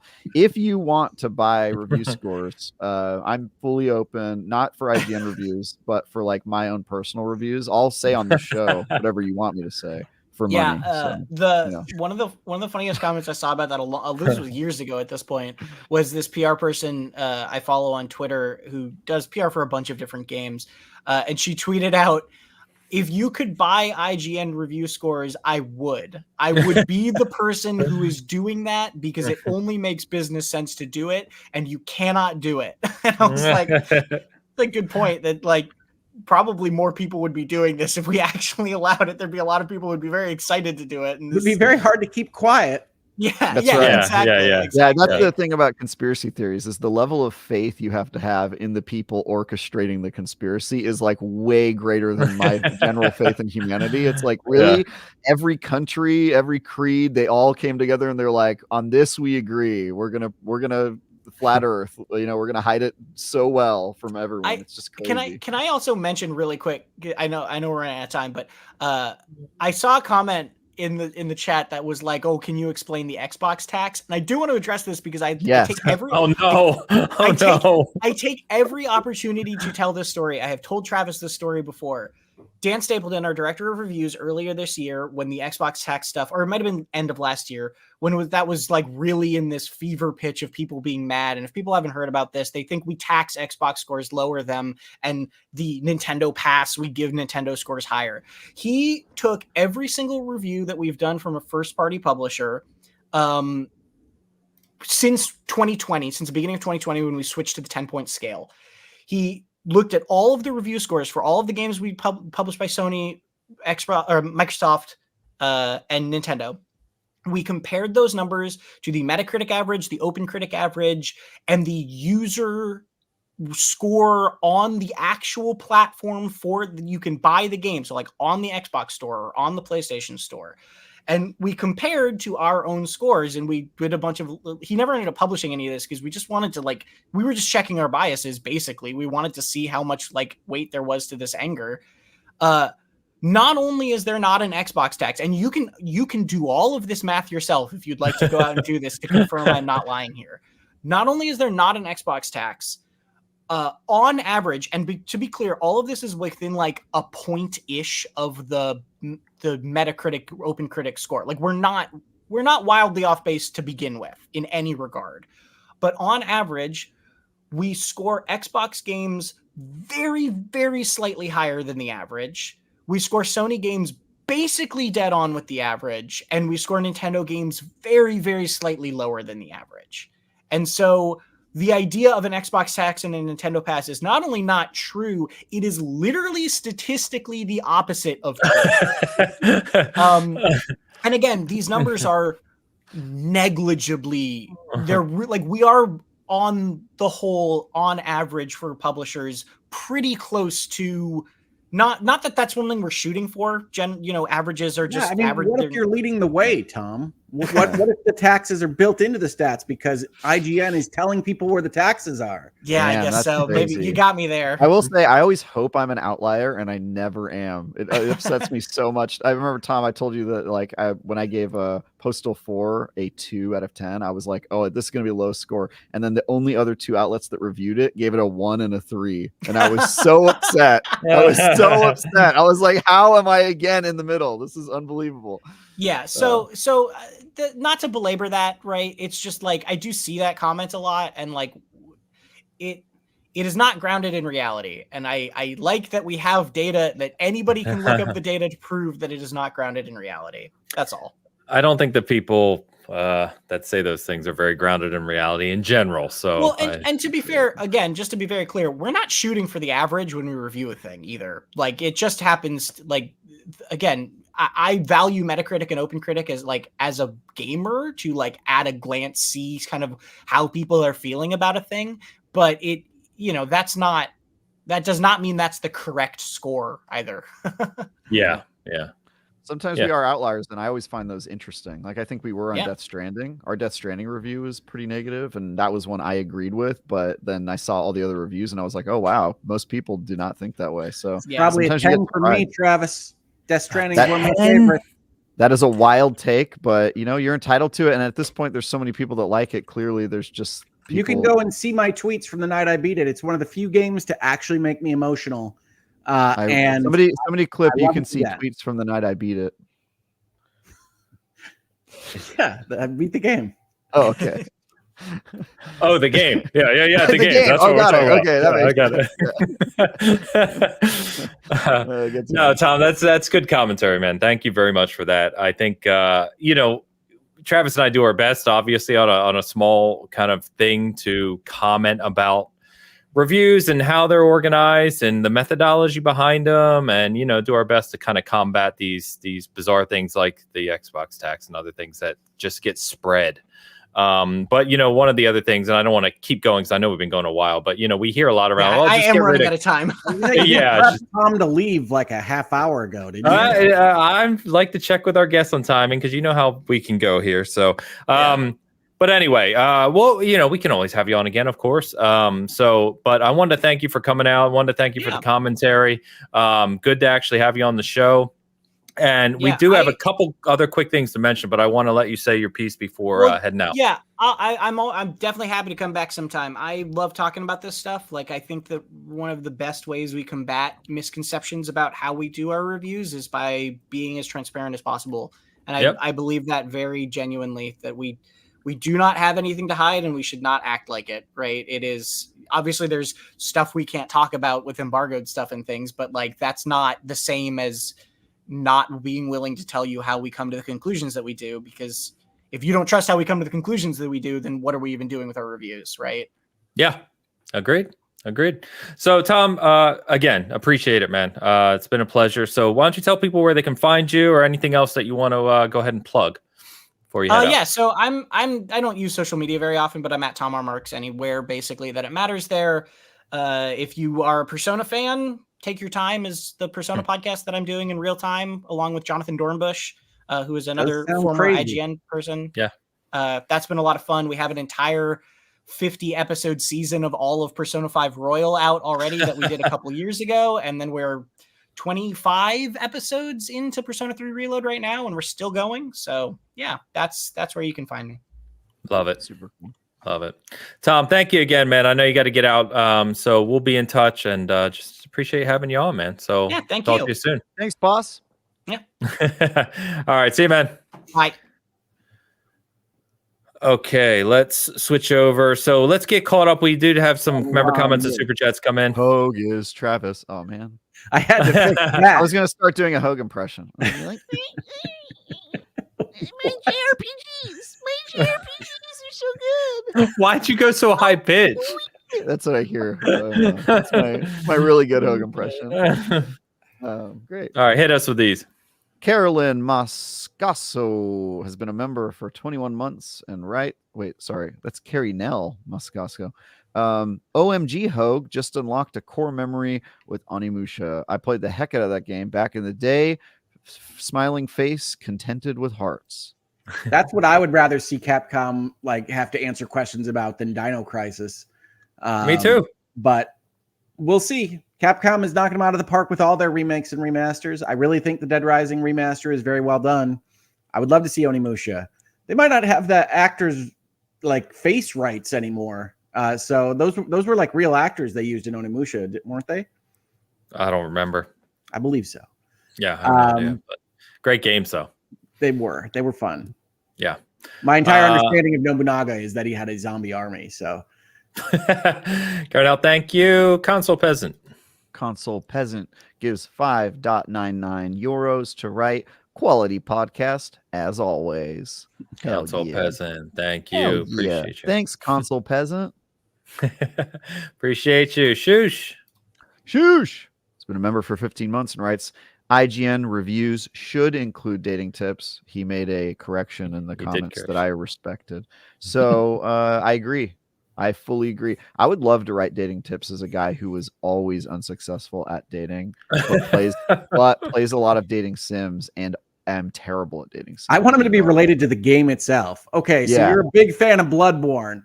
This is the game that you should be playing when you're out there on the town. Yeah. Yeah. You know how in Bloodborne you just keep getting murdered again and again and again, but eventually you overcome it. That's a bit like dating, at least if you look like I do. And so I think it's important to just keep putting yourself out there, no matter how many times you get knocked down. There you go. These are the types of tips you can expect in the new box out. How it relates to dating. You get a better understanding of the world around you and its nightmarish qualities. There you go. That's right. Shoosh, thank you. And then shout out to Jeremy Wharton, who gifted 5 Hogue Law memberships on the Hogue Law channel. Thank you, Jeremy. We need that kind of support.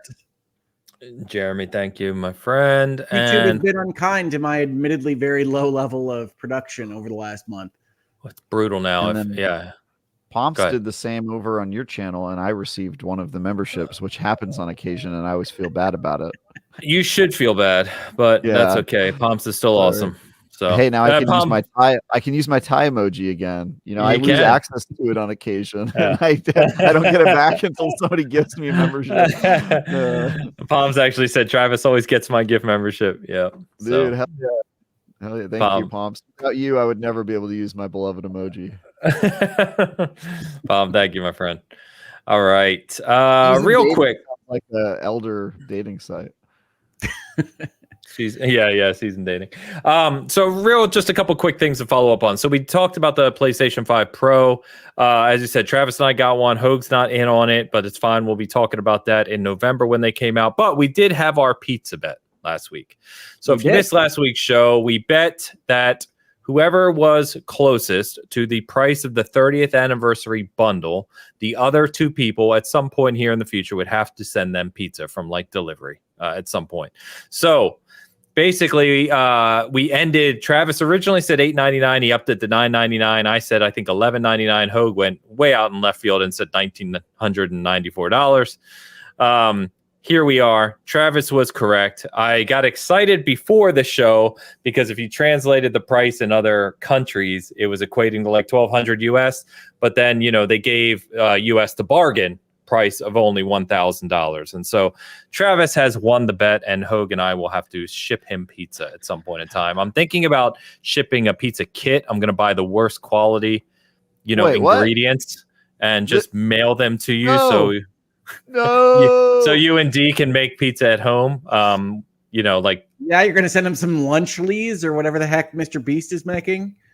oh Yeah, God, I would say in San Francisco, if you guys are gonna, okay, so first of all, I'm amazed that I was right about the discount. I was getting nervous about this, but honestly, $9.99 is such a safe bet just in marketing and retail in general. Like if you think it's going to be near $1,000, going over it makes it a completely different game. So super stoked about that. Yeah, but they In would San have sold out Francisco- anyway. So It's true, but I feel like saying $1,000, you get bad PR. $9.99, people don't realize they're spending $1,000. So yeah, I love that. If you're going to buy me pizza in San Francisco, I think the most acceptable answers will be Signores. Quite good. Don't forget the dipping sauce. Of course, you got to get the You're Signore gonna sauce. have to send us orders, my man. yeah. Or you could do curry pizza. There's a Papa place John's. Curry Sings. They do an Indian flavored pizza. If you haven't had curry pizza, highly recommend it. You told me about this, and I told you, no way are we getting that. I I'm know good, because thank you don't like Indian flavors, which is crazy to me. But I don't like curry. I think I should just send you something from Michigan, right? Like we have Domino's here. We have Little Caesars here.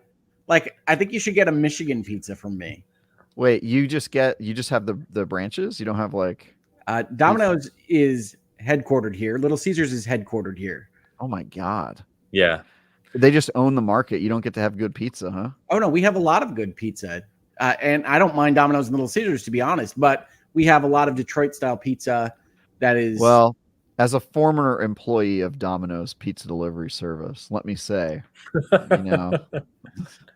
ride or die with those guys. Thanks for employing me for that year as a delivery guy. It was a good time.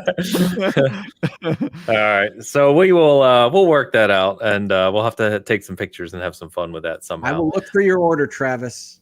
Thanks. Oh Good yeah, should I job. send so what's the deal? You guys are like, I'll send you my order and then you guys are just gonna go in together on it? Is that the idea?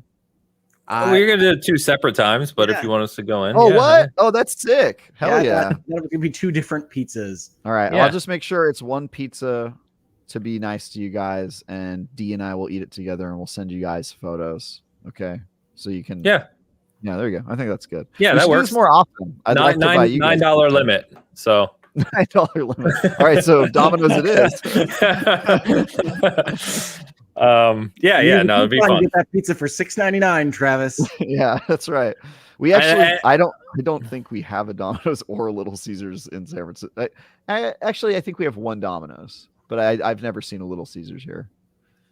So as we were talking, you said we should do this more often. The next bet just came to mind. So pizza bet. We could do pizza. We could do whatever. But the next bet that we should have is the open critic average for Dragon Age Veilguard. Ooh, So hard. That's the point. That's the point. Yeah. So I hadn't thought about this at all. Literally, it just popped in my head as I was looking at our. Is this here. Price is Right rules or just closest period? Closest period. Yeah, Okay. closest up or down. Let me I think for a literally second. think every number from 50 to 100 is probably on the table. Oh, I think Right. so. Yeah, I think so. I said earlier, I think 8 are going to be all over the place. So, So here's we're the going thing, though. With a open AAA critic, by the way, not Metacritic. Open critic. By the way, a AAA game, I honestly think 8 is like a diss. 7 is like, people will think that the game is terrible if it's anywhere in the 70s. That would be like a disaster. 80 people would be like, it's kind of not good. That's how people think of it. All right. I'm ready. I got mine. Is Paul Tassi reviewing this game? Because I have to take his screwed up system into account. It's not live service. That's true. Is Paul Tassi reviewing any games right now? I mean, he's just getting angry at people on Twitter. I mean, that's always been his main, but I think he also reviews games. Let's see. I've got my score. I'm ready. All right. Should we all like write it down so that we're not playing with each other, or do we want to? Yeah. Let's do that. We should Playing write with it each down. other. Let's not clip that. I just don't. Sometimes people make their guesses based on what other people guess, and I'm saying I think that's kind of cheesy. So I do not have a pad handy. I'm putting it on my phone, so that's why I'm pulling this out. It's fun as well. I have it on in notes. Yep, me too. All Nice. Ready? 3, 2, 1. Oh, you good? Go. Right. 77, 79, and 82. All right. Let me note this down.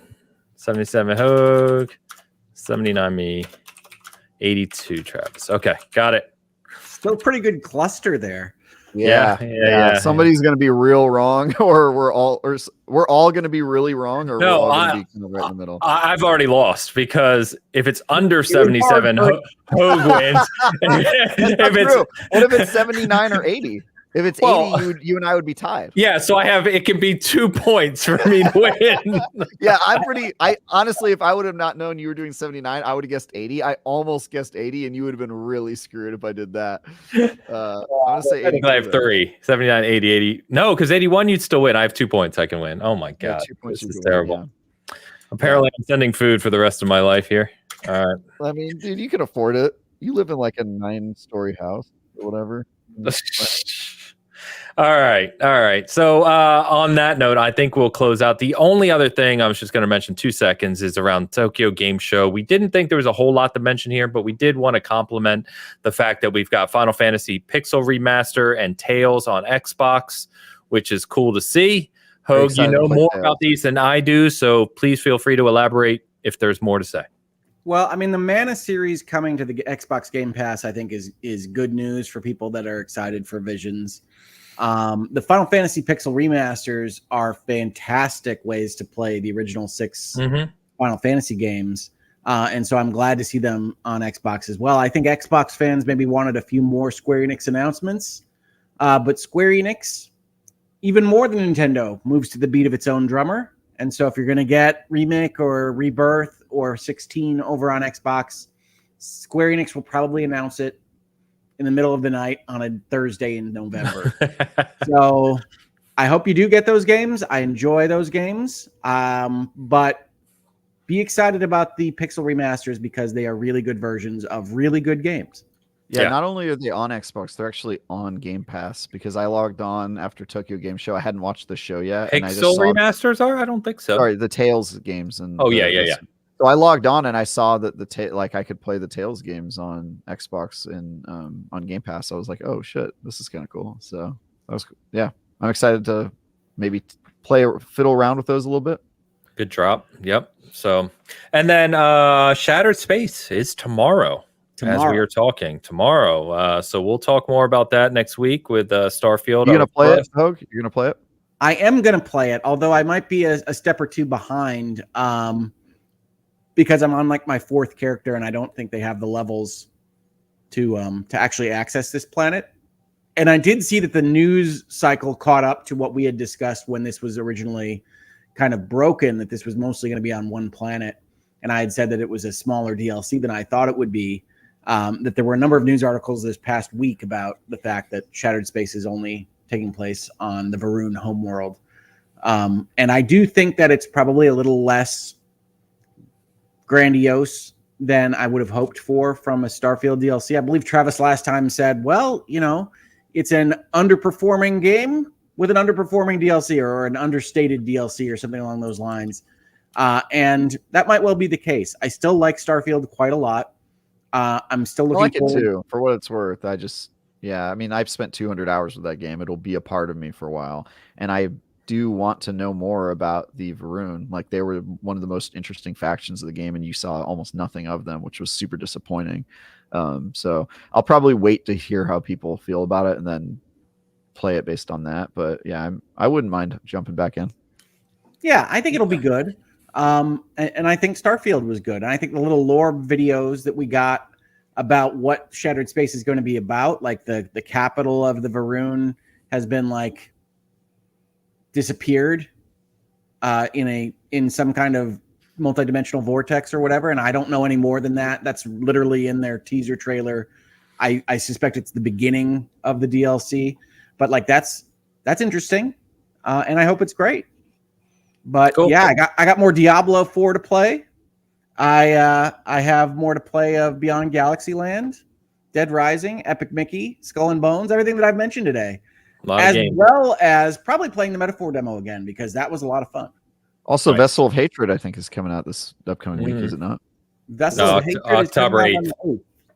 Oh, wow. So someone just asked, Newspin, I think, asked, so October 8th for Vessel of Hatred. Tune in next week is what I'll say.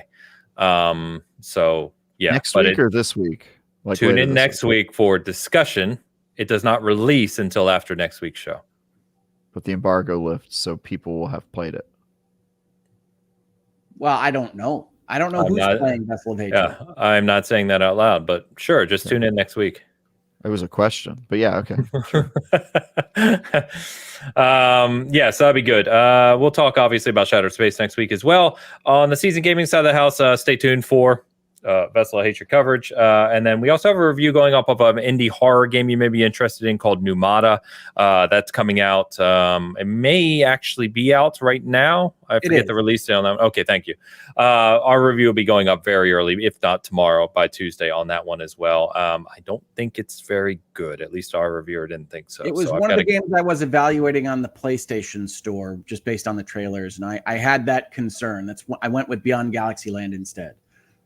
Okay. Yeah, I think we were talking yesterday about it, and he was like, yeah, he was looking at the very low end of the spectrum of the scores. So I don't know where it landed, but you can check that out soon. And then, of course, my ridiculous video on the 1-to-1 scale Elden Ring Dark Moon Greatsword is up. It is absurd and hilarious, but you can check that out as well on the channel. So, Hogue, I heard a little rumor bird me. We've been talking too long. YouTube recommended to me a little thing called virtual legality. I hadn't heard of that before. Something on your channel, something happened. Yes. Well, folks that were watching the Bitcast last week saw that I gave a little preview of what this week's virtual legality would be, talking about Pal World versus Nintendo and patent law in the United States and Japan versus copyright law and various other things. We had a wonderful video this last week in virtual legality, about an hour long, where we got to talk with the community about some of their patent questions and go over some of the things that I wanted to address with respect to Pal World. And so if any of that interests you, come over to the channel and check out a brand new video in virtual legality for the first time in like 3 months, I think. I'm trying to get better at putting more content out on the channel. I did once make videos quite often, about 12 a week. Now we're at 1 every month, but we're going to try to increase that rate. So I expect that I'll be doing another video this week. Hopefully that will be in fact the case. Come check out the Hogue Law YouTube channel for virtual legality, hangouts and headlines, and more. Very excited to be doing content again. Next time on virtual legality. Just how he Not says a bad Hogue, actually. And then it plays the Seinfeld theme. Boom, boom, boom, boom. By the way, Ash pointed out in our chat on our Dragon Age. God, dude, I got to get some sleep. Our Dragon Age bet that if it's a 78, it's 1 point. It's directly between me and Hogue, 77, 79. I would like to propose that if that happens, Travis has to send food to us both. I think that's fair. Okay. All right. 78 on the dot? Yeah, I mean, at this point, I won last bet. So I mean, the odds of that are so low. The odds are super low, and I could think, justify it because you guys both will have sent me pizza by that point. So I do think with the clustering, we may want to set, like, what is the date that we are locking in this number? It's locked. It's done. It's locked. No, I mean the date for the review score. Oh, that's a great question. Because is it like close of business launch day? Is it the Saturday? Oh, I see what you mean. Yeah, good question. Why don't we go what does it release on a Tuesday or Friday? What? I haven't even looked. What's Halloween this year? I don't know. Let's look it up. I'll ask Google. You want to be on release date? It's a Thursday. Thursday. What the hell? That means the embargo is probably going to be the Tuesday that week. Yeah, so let's go the following Monday, November 4th. How's that sound? That get through the weekend, so the smaller sites, they don't have big waiting anyway, but you know what I mean. You want to do it on Monday before after the show has happened? Shouldn't it be maybe that Saturday? Oh, the third day. Yeah, Yeah. the 3rd of November 3rd. Okay, that way we can talk about it on the show right when the game comes out, you know. Sure. Okay. Cool. All right, there you go. Cool. The 3rd. All right. Now I'm hoping for a 78. We'll see. Travis, what you got? Yeah, I was just reading the embargo guidelines, and I have nothing to talk about at all. You guys, you bros, tune in next week. I've got nothing. No, I'm writing a review tonight. I'm done playing a game that is embargoed, and I'm writing the review, and it will be available later this week. I think on Thursday or something. And cool. It's a really cool game that I'm excited to talk about. Cool. And we'll close out with the poll that we started at the top of the show I about hate you. Travis investing in Elgato as a company. So a lot of votes, and 67% say, of course, you should invest in Elgato. And then 33% say, likely, yes, you should. So pretty much 100% of people think you should invest further in Elgato. I'm going to assume that they meant invest in their destruction, which I will be doing. I'm going to create an Elgato specific terror group, and our goal is going to be to bring down the Elgato Corporation. That's our group. Yep. Wow, good time. That's a note to close on right there. For sure. And on Absolutely. that note, the nearly 3 hour and 10-minute Bitcast comes to a close. Thanks for chat. You've been great. Thanks for hanging out on a long show with us today. Shout out to Tom, of course. Appreciate the conversation and the insight into kind of the review process at IGN. Tom's awesome. And we'll have him back on at some point, of course. But appreciate everyone as always. I hope you have a great week of gaming. Obviously, come by next week. We'll have a lot more to say about certain things. Until then, enjoy your week, play some great games, and we'll see you next Sunday. Peace.